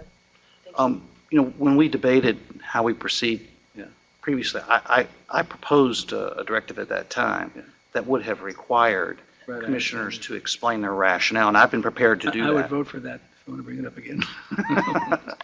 I don't think they reached a vote, did it? It's probably snagged with some of the other provisions that were in it. Mr. Weintraub. I just want to remind you that the proposal that Commissioner Goodman is referring to basically said that any commissioner could hold up any matter indefinitely. So that's why you and I did not vote for it in the first go-round. Well, thanks for the addition. Yeah, I believe I said 2 or more commissioners. 2 or more, and had to explain their reasonings in part to be accountable, in part to avoid an arbitrary and capricious claim, but to be accountable in writing for such a hold, it would take 2 or more commissioners. That's for another day, I guess. Madam Vice Chair. I move approval. Are we ready for a motion? I have one further question. Commissioner Weintraub. Mr. Calvert, we're talking about creating a document that would have certain information redacted, but would it be subject to a FOIA request, either during the pendency of the matters or after they were completed? Could be subject to a FOIA request. I would imagine that there would not be a whole lot of difference between what we would redact as a matter of privilege or commission policy and what would be provided under FOIA. But again, we haven't, sat down with one and gamed that out. It's a good question. I don't think there would be any daylight there, but there could be. One more point to Commissioner Contour's amendment. Any characterization of the basis for the holdover, OGC would not second guess, question, or do any, it would be the reason provided by the commissioner, if so provided. But I don't want OGC in the business of trying to characterize the reason for holdovers if there is I such a agree with holdover that. request. Ms. Whittrop? And I just want to be clear that those reasons would be tagged to the commissioners who are articulating them. So it would be, because, as you know, frequently we disagree on whether holds are warranted or not. All right. Madam Vice Chair. I move approval of agenda document number 17-53B with the amendment on section Roman 2B 2J. Add the language after requester, add and any pertinent information provided by the name of the person holding the matter over. And also the inaction should be, the word action should be inaction on the second line up on page 2. Yes. It's a That as well. misspelling. Yes, that as well. Thank you. Could I suggest a friendly amendment? to the Commissioner amendment? Weintraub. It might be simpler just to say, I've already forgotten what you said, but either by or from, I can't remember which preposition was being used, that or those requesters. By those requesters? That or those requesters, since it could be one or more. But, Well, it says the names of that's- the requesters. or, This I just thought it would be stays in. simpler. The names of the It's not- requesters is in already. Whatever you want. Okay. It probably would be simpler, but since I'm not completely following it, let's just keep it the way that we proposed it. Are you ready to vote? Yes. We are. All in favor? Aye. Aye. Aye. It's ayes have it unanimously. Thanks. Thanks for your support. There's nothing left. Wait, There's the meeting. The meeting date. The meeting dates I haven't and finished my sentence yet. election of Oh, yeah. officers for yeah. next year. Let's have that. Here, I can just move approval. I move approval of agenda document number 17-60-A, which are the meeting dates for the beginning of next year. All in favor? Aye. Aye. Opposed? None. Ayes have it unanimously. Now, we will be back at 2 o'clock. In the meantime, we can talk or not, as the case may be, but we'll give an answer on that audit, or on that AO. So we're going to come back into open session at 2 o'clock. Come back to open session at 2 o'clock with the handbag of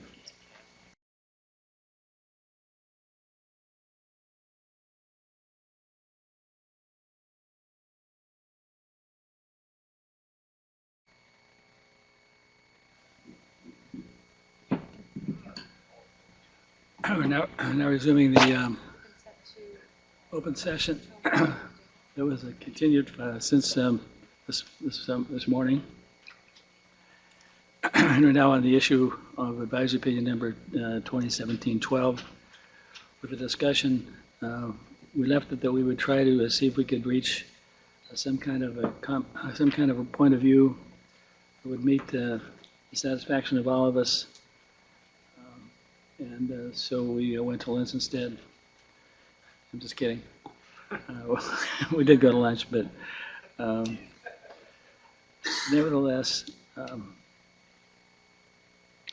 based upon what I know, we're still not able to quite get there, but let's chat for a minute and see where we go. I had proposed something to look at, basically, which would simply be a footnote. And then in the footnote, it would just point to one sentence, would just say the commissioners expressed divergent points of view or have held different rationale for reaching the decision, some of which can be identified, and that would name the new. It would assume that we would amend draft A, as indicated previously, and agenda draft B, both of which were voted upon at the meeting, open meeting. But at this point, it doesn't look like that can garner the requisite, well, garner 5 votes anyway. But I'm just throwing out some thoughts, and I'm open for any discussion. Anybody want to add to it? How this, Commissioner Weintraub? Thank you, Mr. Chairman. I just want to let my colleagues know that we're in the process of making blue a version of draft A, which is the exact thing that we voted on, so that at least there would be a clean copy of that, and we could at least avoid the issue of there being two drafts, except one of them wasn't exactly the draft that got voted on, and I think that's going to, as you know, it always takes a little bit of time to make a document blue, so, but I think that might help to alleviate some of the confusion, and as I said earlier, I'm happy to, I mean, on the one hand, everyone has voted for a draft that expresses the conclusion that the ads have to include the disclaimers. So in some sense, the requester has an answer. It's not expressed in a single document, but I think there is certainly some guidance as to what the views of the commission are. I'm happy to continue to work with my colleagues to see if there's any way to get to a single document, but I don't think we're there yet. And I think it's,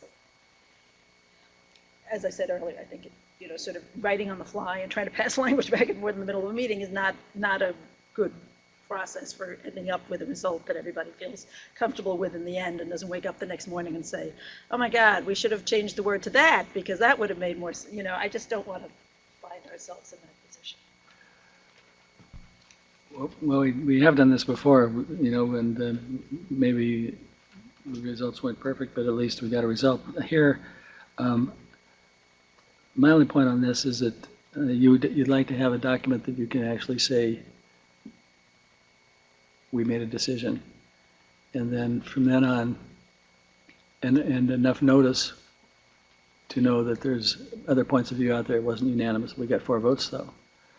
And so it seems to me that if there's a way to express that in a more acceptable point of view, and mostly that is just to give notice in this sentence. It's just one sentence. That there's other ideas out there. I did not like the idea of being cabined in to just the 2 agenda documents as the content of our various views, because and others are probably going to write statements of reasons and it might go on and on a little bit. So I didn't want to have that misunderstanding that this is a composite of all thinking on it from the commissioner level. So I used the word some of which can be identified in agenda document 1 and 2, so that that's clear that read it and watch it and read it and think about it, but there could be additional embellishments or clarifications from just those 2 documents of themselves, because they never are exactly the way we, they're never perfection, let's put it that way. Anyway, I would, if there's areas where you see moving, or if there is a way to express that view in a less concerning way, I think we ought to give it a shot. But I do think, instead of the word divergent, the use of the word rationale, different rationale instead of points of view, excuse me, or different rationales. Some of which can be something like that might be a way to look at it. Madam Vice Chair. Mr. Chairman, I would be willing to vote for your proposal. Mr. Chairman, I would too. I saw it over lunch. I've heard you repeat it again here. I thought that the language you came up with was a very good attempt to try to bridge all the different concerns, and I could support that too if there were a motion made. Commissioner Weintraub. I would prefer not to vote on it today. I would prefer to make the the document that the chairman and I already voted on, to make that blue as we voted on it, so that we could have a clean draft and wouldn't be confused by the amendment. And I'm not, at this moment, entirely comfortable with the formulation that says some of which can be identified in this document and that document, because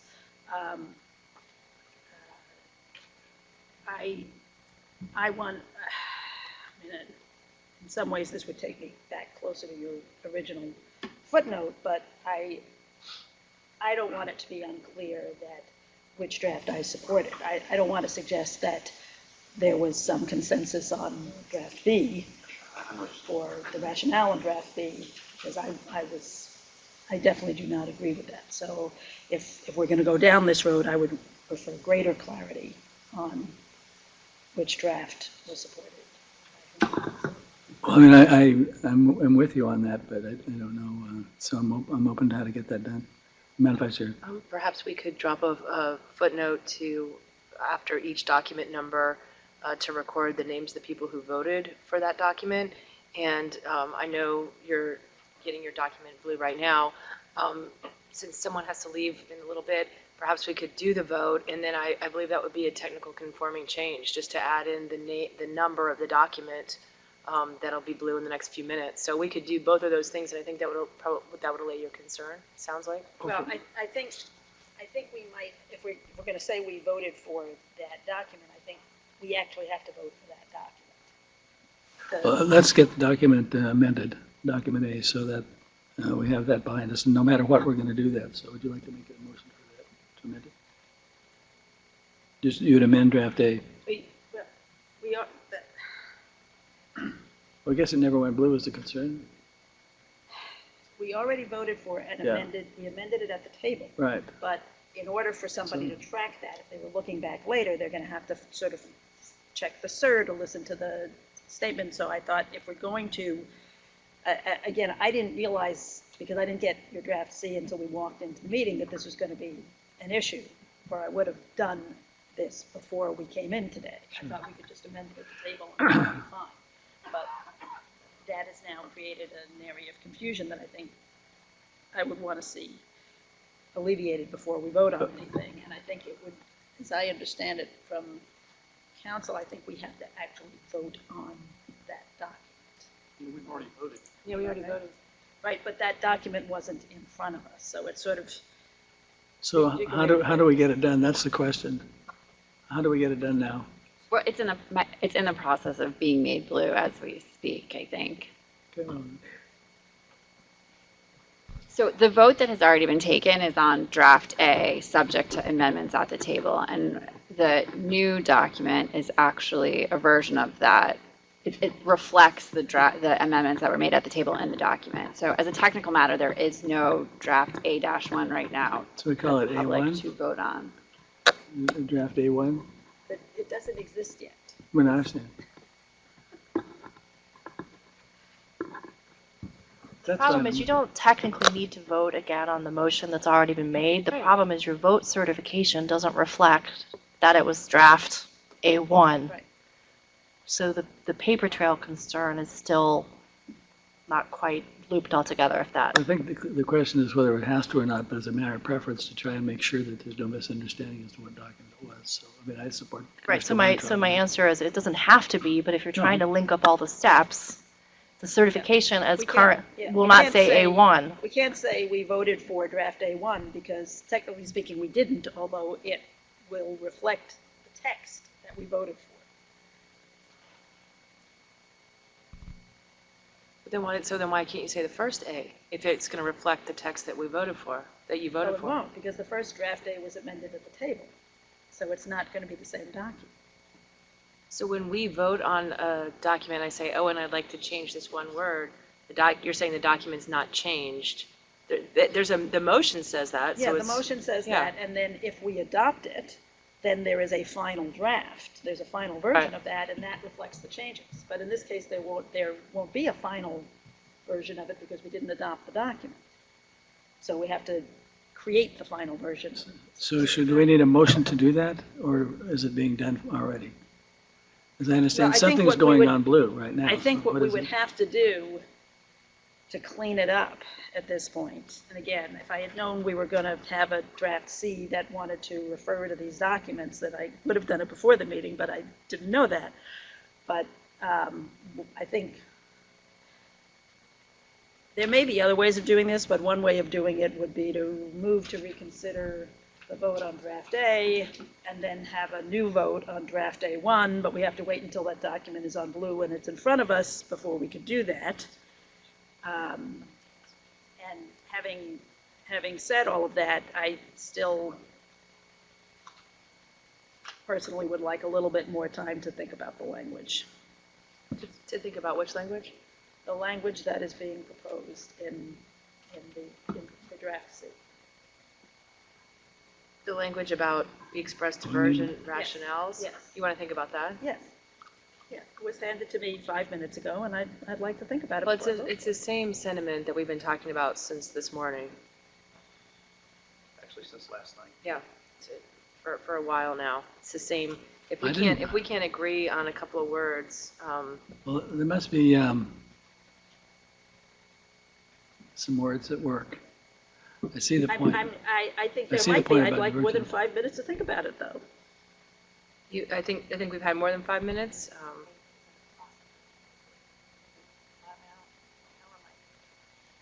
So are we using the word rationale instead of points of view?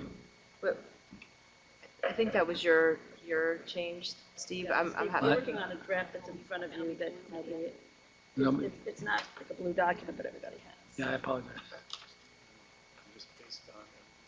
Okay.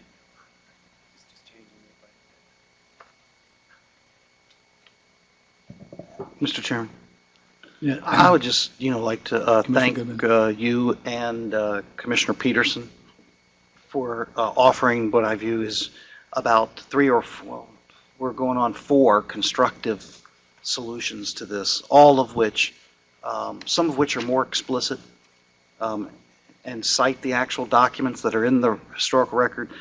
Commissioner Peterson even offered to not even cite those documents, but to reflect that there were drafts in existence. And I'd just like to thank you for trying to get the commission to a consensus position, to get Mr. Pudner to a consensus yes, and to get the public, because I take it that Mr. Pudner's request wasn't just for his organization, but was to serve a broader public purpose. And Mr. Pudner, you do walk away with a yes. I think your attorney or attorneys are fairly capable of taking the 2 drafts to see where the commission is on the issue, that in some shape or form, this disclosure information is going to be required in your Facebook ads. And I just want to thank you for trying to get there. My time is limited today, and it doesn't look like we're going to get there. And so I just wanted to express those thoughts that I think there's been yeoman effort at compromise here, and when one commissioner doesn't want to compromise, then there just not going to be one. What about the idea of saying, distilling it down one more way, and rather than reaching the decision after the period, just say the commissioners hold different rationale, or some of the commissioners, but let's try it this way, the commissioners hold different rationales regarding their respective votes, comma,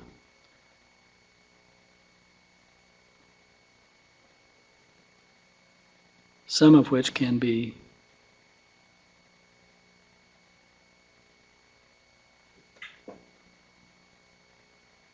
found in the 2 agenda, or in the 2 agenda documents considered and voted upon at the meeting. That's fine with me. Mr. Chairman, that's fine with me. It's a little bit, not as quite as messy, but it gets the point across in short sentences. Just a thought.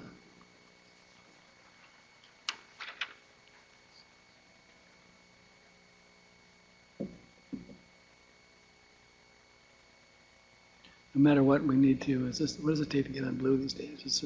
We there yet, or? Sorry. The staff in our office that normally handles that had been waiting throughout the afternoon on something, so he stepped out of the office for a moment for lunch, but he should be back momentarily. So it's not in the hopper yet. I mean, it should be within, I would say within a half hour, within 20 Trouble is minutes or Mr. so. Goodman has to leave.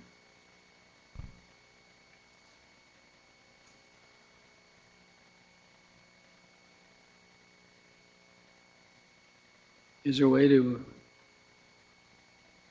reach a consensus on this kind of language and know in advance that we can support that when it does go on Blue? Maybe we could begin in that regard. We can't vote on the document if it's not in front of us. It's not in front of us.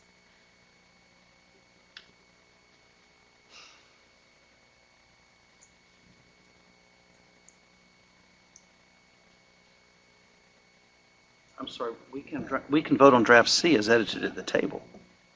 Well, not if it contains a reference to a document that's not in front of us. But that document it was as amended. Right. And there could be a technical agreement to a technical citation, a technical change in the citation.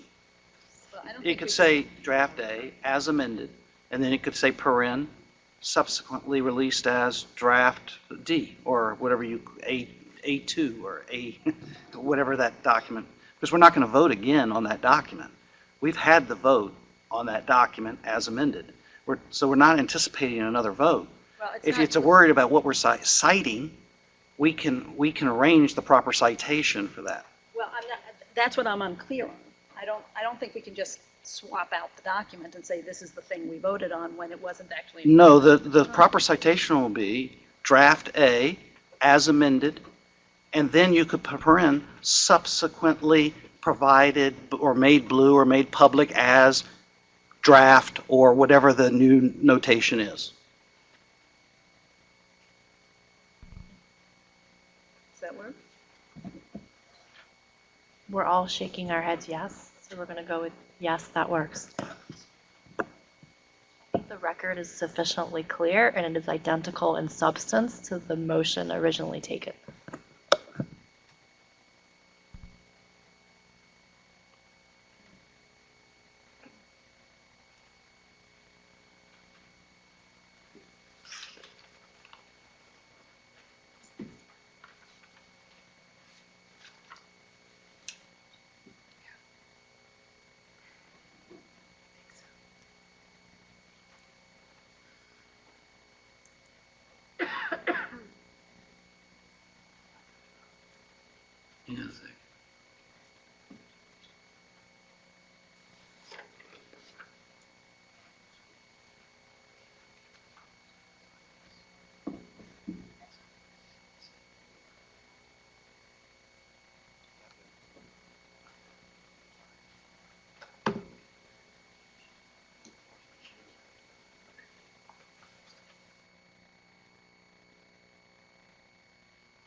think we have it. Mr. Weintraub, you want to read it? Yeah. With apologies to everyone, because I think it would have been a lot better to not do this in the middle of the meeting, but sometimes the sausage gets made in public. All right, so this is really kind of an amalgam of what everyone has thrown out at one point or another. We would take draft C. On line 22, we would end the sentence at the end of that line, advertising, period. Delete the rest of that paragraph, lines 23 to 25. Put a footnote at the end of that sentence, so it'd be advertising, period, footnote. We're back to the footnote. The footnote would read, in reaching this conclusion, commissioners relied on different rationales, comma, some of which are reflected in, and then we go to the text of the footnote that was originally in draft C. Because if we're going to go down this road, I would rather have more clarity rather than less clarity about who voted for what, with the change that where it now says agenda document 17-59A, it would read 17-59A1, which would be the new blue document that would reflect what the text that Commissioner Walther and I, Chair Walther and I voted for. And I'm asking the staff if we can do it that way. Does that work? Dina, is it public now? It's not. She's literally making copies right now, and I believe that if we're going to include it in a motion, we need to do a late submitted document motion. That makes sense.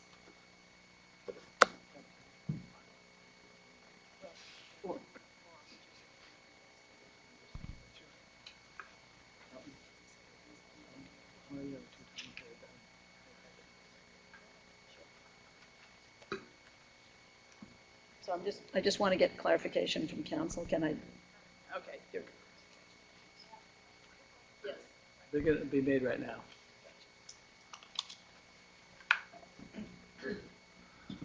Commissioners. Oh, go ahead. Go ahead. I don't think that a late submitted document motion is necessary because, and this is splitting the hair particularly fine here, you're not actually considering draft A1, you are considering draft C as amended, and you are directing the secretary to make draft A1 public, and you are citing to it in a footnote, but you're not actually going to consider and vote on draft A1. But the footnote would include our votes for the text that is embodied in A1. In other words, the actual vote by each of the commissioners will be reflected in the footnote. You're going, so the plan is to vote on document well, A1? We can if you say we need to. What I want is to have a clean document that reflects the thing we voted on. That I guess there is a question to make it sound like there's a vote in advance, but I don't know how. I think, and I don't have the language in front of me, but the way you read the footnote, it sounded to me like you would accomplish that. In reaching this conclusion, commissioners had different rationales, some of which are reflected in documents. right, but the documents would have a parenthetical after them that reflected who voted for Who voted what. for what? In other words, document A1 supported by Commissioner Weintraub and I, and document B supported by so-and-so. If you were going to be Negative way. absolutely accurate, you'd probably have to vote on if that footnote was going to be be absolutely accurate, you'd need to vote on A1. If you figured it was close enough and people can figure it out, you didn't need to. Then you Why don't we need to. just do it the right If we're way? gonna look to it for guidance, I want it to be a clear and accurate document, but it looks like we may actually have the blue document. Let's So just do it the right Are way. you saying it would be cleaner if we reconsidered the vote on A and revoted it? I think that would probably be the cleanest thing, would be to reconsider the vote on A and then vote A1. And then we would need a motion for the late submitted document. And you would need a motion for the Now, the late motion submitted to document. reconsider needs to be made by someone who voted for it. Who right? was on the prevailing side. So it'd be Commissioner Weintraub. Well, the It needs to- prevailing side, I mean, nobody actually prevailed. Someone who voted for. Yeah, you have to vote. Yes, I You have would, to take your vote back. Yes. yeah. I would. No, one moment. Hey, we're on a roll. Oh,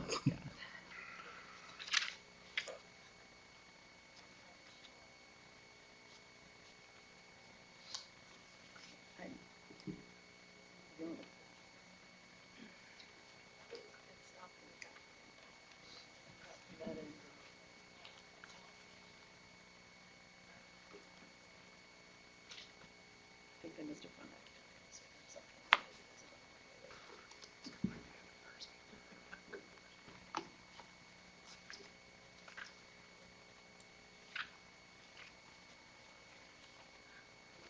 Are we prepared to move to retract Exhibit A, or agenda document A?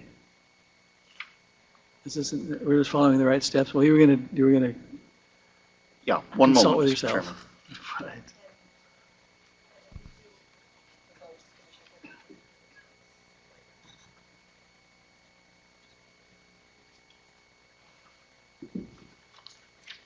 We'll still have more votes.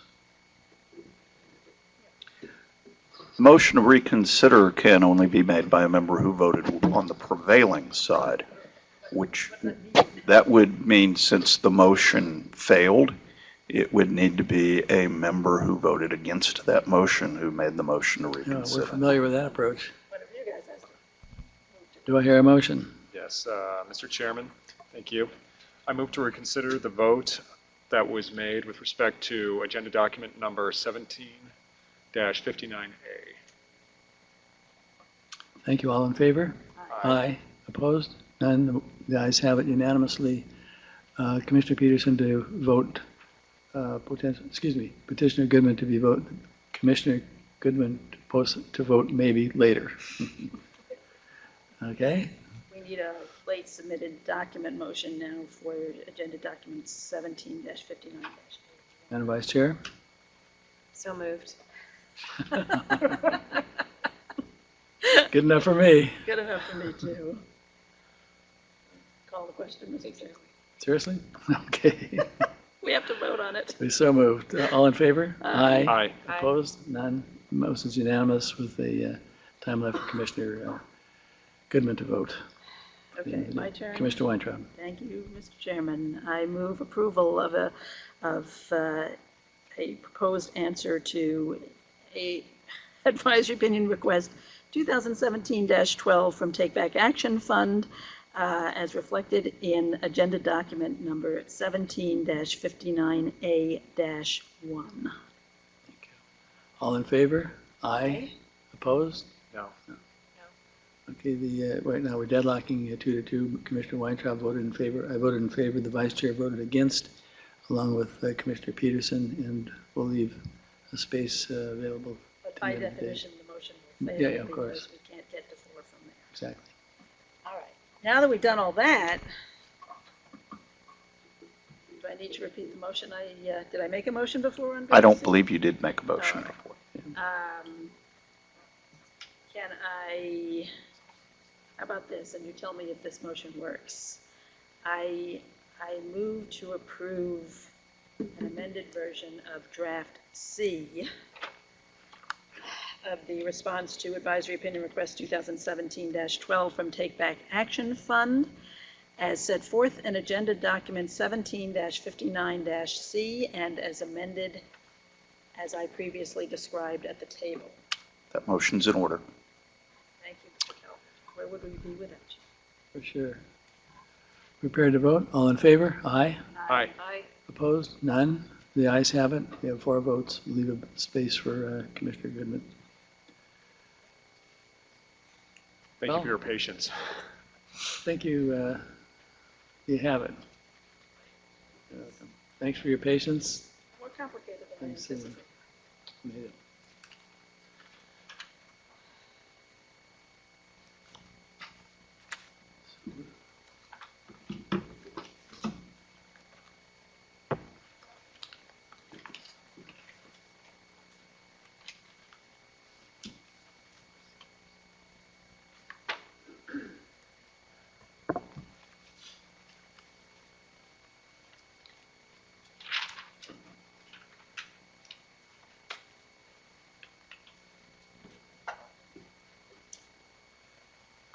We have a little folderol here.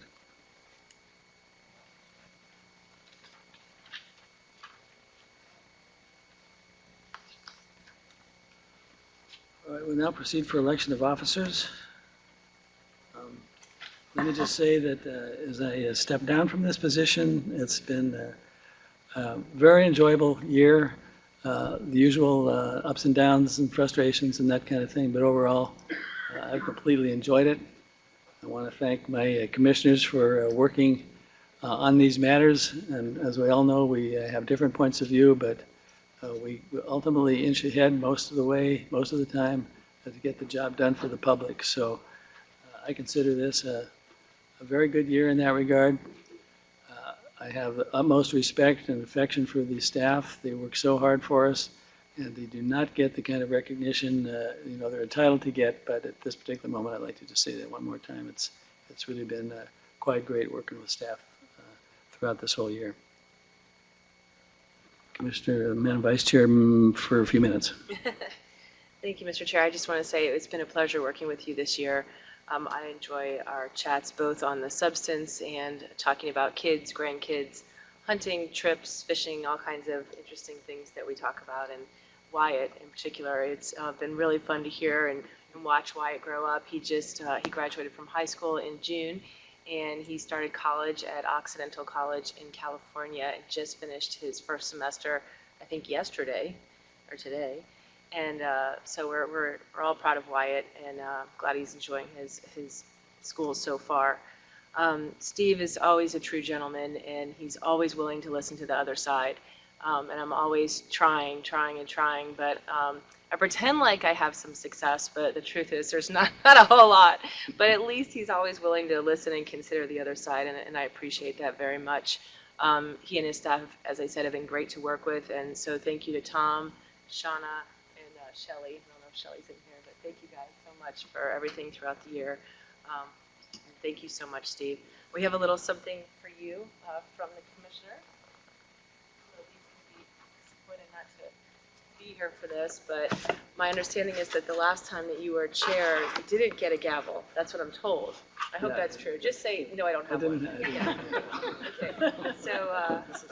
So we got a gavel for you with the FEC seal engraved on the front. What's that called when it's not engraved, but it's etched with your name on there as well, and your own gavel to keep with you always, so you can pretend to be gaveling in meetings whenever you think that might be appropriate. So thank you very much. Thank you. That's beautiful. I didn't mention in particular my staff, and I think that's really oversight because I'm looking forward to everybody else here. But between Tom and Shelley and Shauna, it's been I'm a hard person, I know, to work for sometimes, but you've always hung in there and done the best and provided the best when I needed it. And so I appreciate your loyalty and hard work, and it's been really quite good to work with all of my staff. And even the commissioners, I'd love to make comments, but like Matt is the ultimate gentleman. I told at the outset I was kind of afraid of Caroline, I was bracing myself for her, and it still worked out pretty darn good. Ellen, of course, she's always by my side, but about half the time doesn't agree with me, but still, we're philosophically aligned in most respects. And of course, Lee's been great to work with, and he's so diligent about the way he takes into these cases and really works them up on his own and comes up with some very innovative thought. I think it's always been really helpful for us. Commissioner Weintraub. Thank you, Mr. Chairman. I always like to find common ground and to be able to agree with Commissioner Hunter, currently the Vice Chair. I want to particularly acknowledge your dedication to the mission of this agency. You came out here, lo, these many years ago from Reno, and sometimes I think you've regretted that. But you really have been stalwart in your dedication to the transparency mission of this agency, and also to the well-being of the staff, who I know you hold in very high regard, and you've been a champion on trying to improve professional development opportunities for the staff. and have really cared about them a lot. And I also want to personally thank Tom Anderson, Shauna Broussard, and Shelley Garr, your tireless staff who have, without whom we never would have gotten through this year. Thanks for the kind words. That's very much appreciated. This is really quite an awfully nice gift. This is really special. Wyatt will love it. Oh, good. I can see him banging the gavel already. Mr. Chairman. Commissioner Peterson. Thank you, Mr. Chairman. I just want to associate myself with the remarks that the Vice Chair and Commissioner Weintraub just said. I couldn't agree more. I've had the privilege of serving in a chair-vice chair relationship with you on two different occasions.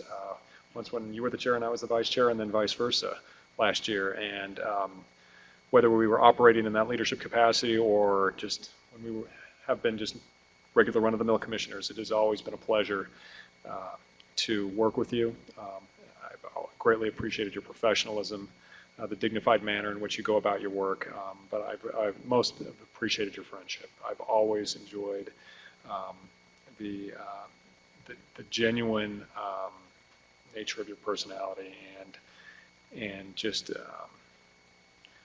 sincerity that you've always demonstrated in all of our interactions. And I thank you for the dedication that you've demonstrated during this year as chair, and look forward to continuing to work with you going forward. And again, just thank you for everything that you put into it.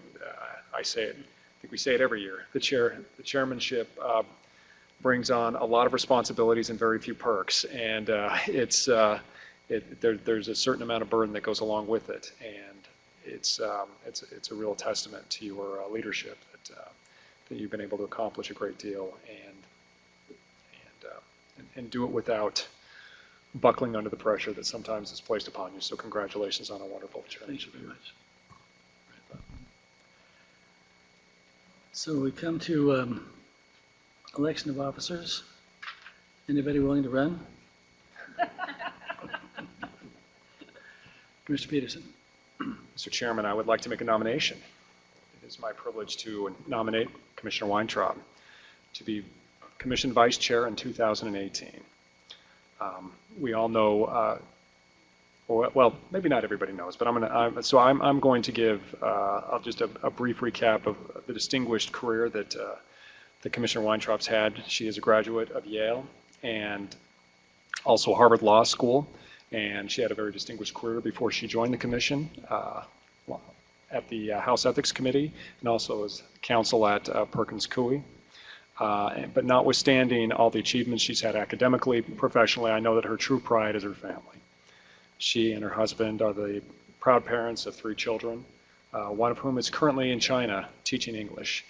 And she recently had the opportunity to reunite with her daughter and spend some time traveling around and experiencing the country and with her daughter. And I know that was a special time, and I enjoyed. I still think I've only gotten a sliver of the travel log that you enjoyed while there, but it sounds like it was a wonderful experience to be in a different country, but more importantly to reunite with your daughter. And it's obvious. It says a lot about a parent to see what your children achieve, and her children have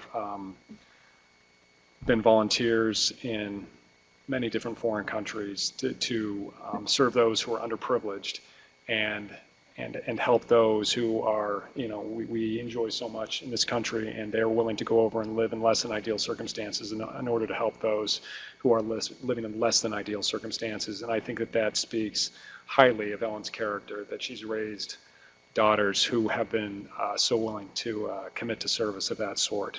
So I think that she is well qualified to be vice chair again. I'm not sure if she is looking forward to the experience, but again, just as her children are willing to serve, I appreciate Commissioner Weintraub's willingness to serve, and at the appropriate moment, and if now would be the appropriate moment, I would be happy to make a motion for Commissioner Weintraub to be vice chair in 2018. I think it's appropriate time. All in favor? Aye. Aye. Opposed? The ayes have it. We have, No, I didn't, I abstained, You abstained? so we actually don't know if I'm going to win or We're not. gonna well, what do you think? You'll have to hold the vote open. hold the vote open until Commissioner. For the Goodman can weigh record, in. I voted in favor, the vice chair voted in favor, and Commissioner Peterson voted in favor, and we assume Commissioner Goodwin will do the same shortly. Congratulations. Well, it might be premature, but thank you. Would you entertain another motion, Mr. Chairman? Mr. Weintraub. Thank you. Before I make my motion, I do want to thank Commissioner Peterson, the gentleman as always, and I particularly appreciate what you said because you are completely correct. There's nothing that makes me prouder than the adults that my children have become.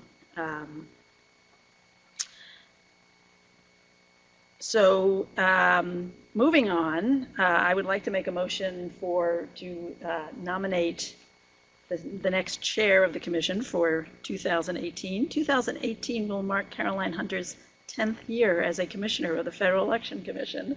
Not sure she wants me to bring that up. And it will be a busy year indeed. We've got a lot on our enforcement docket, as documents produced by the chairman have shown. We anticipate more challenging advisory opinion requests, and we've got a rulemaking project that we're starting, and I know that she has plans for more rulemaking projects, and I'm looking forward to that.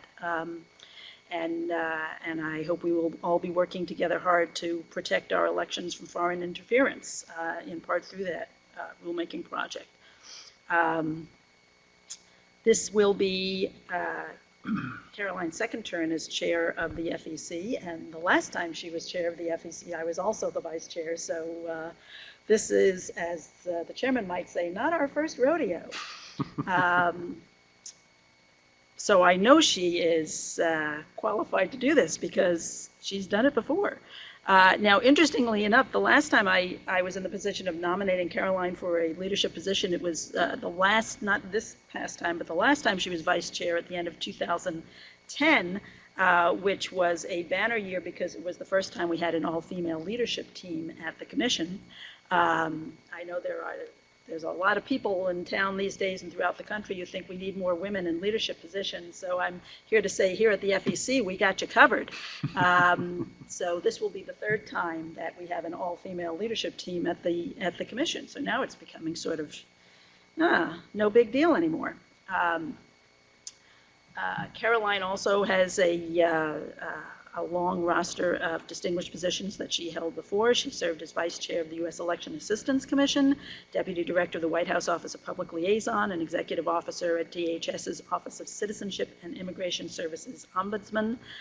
Before that, she served as associate counsel and deputy counsel at the Republican National Committee, so her knowledge of political law is deep. She graduated cum laude from the University of Memphis School of Law and has a BA from her beloved Penn State. And in addition to her duties here, Caroline is a dedicated mom of two incredibly lovely daughters. As people in the building know, one of my favorite days at the commission is Take Your Kids to Work Day. My kids used to love to come. Since my youngest just started graduate school, they're a little bit old for it by now. But I remember when Caroline first started bringing her lovely daughters that it was very nostalgic for me because I remembered how much my daughters loved coming, and it was a pleasure to see her daughters. And I remember that the first time when you were chair and we had Take Your Kids to Work Day, it fell on a meeting day, which is always a bit of a challenge, and you decided that every single kid who came ought to get a chance to bang the gavel at the beginning of the meeting. And I have to admit, I thought this was going to be pure mayhem, but in Caroline's typically well-organized fashion, she had her staff round everybody up and line them up, and they all came up, and it was very efficient, and every little kid got to bang the gavel, and every one of them had this brilliant smile on their face. They enjoyed that moment so much. And some of them shyly tapped it so you could barely hear it, and then some of them whacked it so hard we thought the gavel was going to break. But maybe that was just Reggie. I don't know. That could have been. likely was the case. In any event, that is a very fond memory for me, and I think it exemplifies one of the things that Caroline and I have in common, which is that we're both moms and we love our kids and we love kids in general. So I know people often talk about the relationships here, and I think it's important to note that we do talk about our families and our vacations and share movie reviews and have a lot of civil conversations that get away from some of the tensions that sometimes people think, because that's the only thing they see, that's the only thing there is. So I guess Caroline's daughters are a little too old and much too cool to come in and bang the gavel on Take Your Kid to Work Day anymore, but I'm sure they're not nearly too cool to be very proud of their mom for her leadership at this agency. So it is my pleasure to place the name of Caroline C. Hunter in nomination to be chair of the Federal Election Commission for 2018. Thank you very much for that very nice motion. All in favor? Aye. Opposed? Yeah, by golly, we have a binding vote. In the 8th grade, I didn't vote for myself, and I lost the election, so by 1 vote. So I learned since then that if you think you can do it, you vote for yourself. So, and I have a feeling Lou will vote for me too. So I'll be okay one way or another. But thank you for that very nice motion. So I do have a memo, a little item here, a mento. Matt gave me this, and I wasn't too sure what it meant, but it looks like somebody who's really troubled and is trying to resolve the difficulties of being whatever that person is, in this case being the chair of the commission.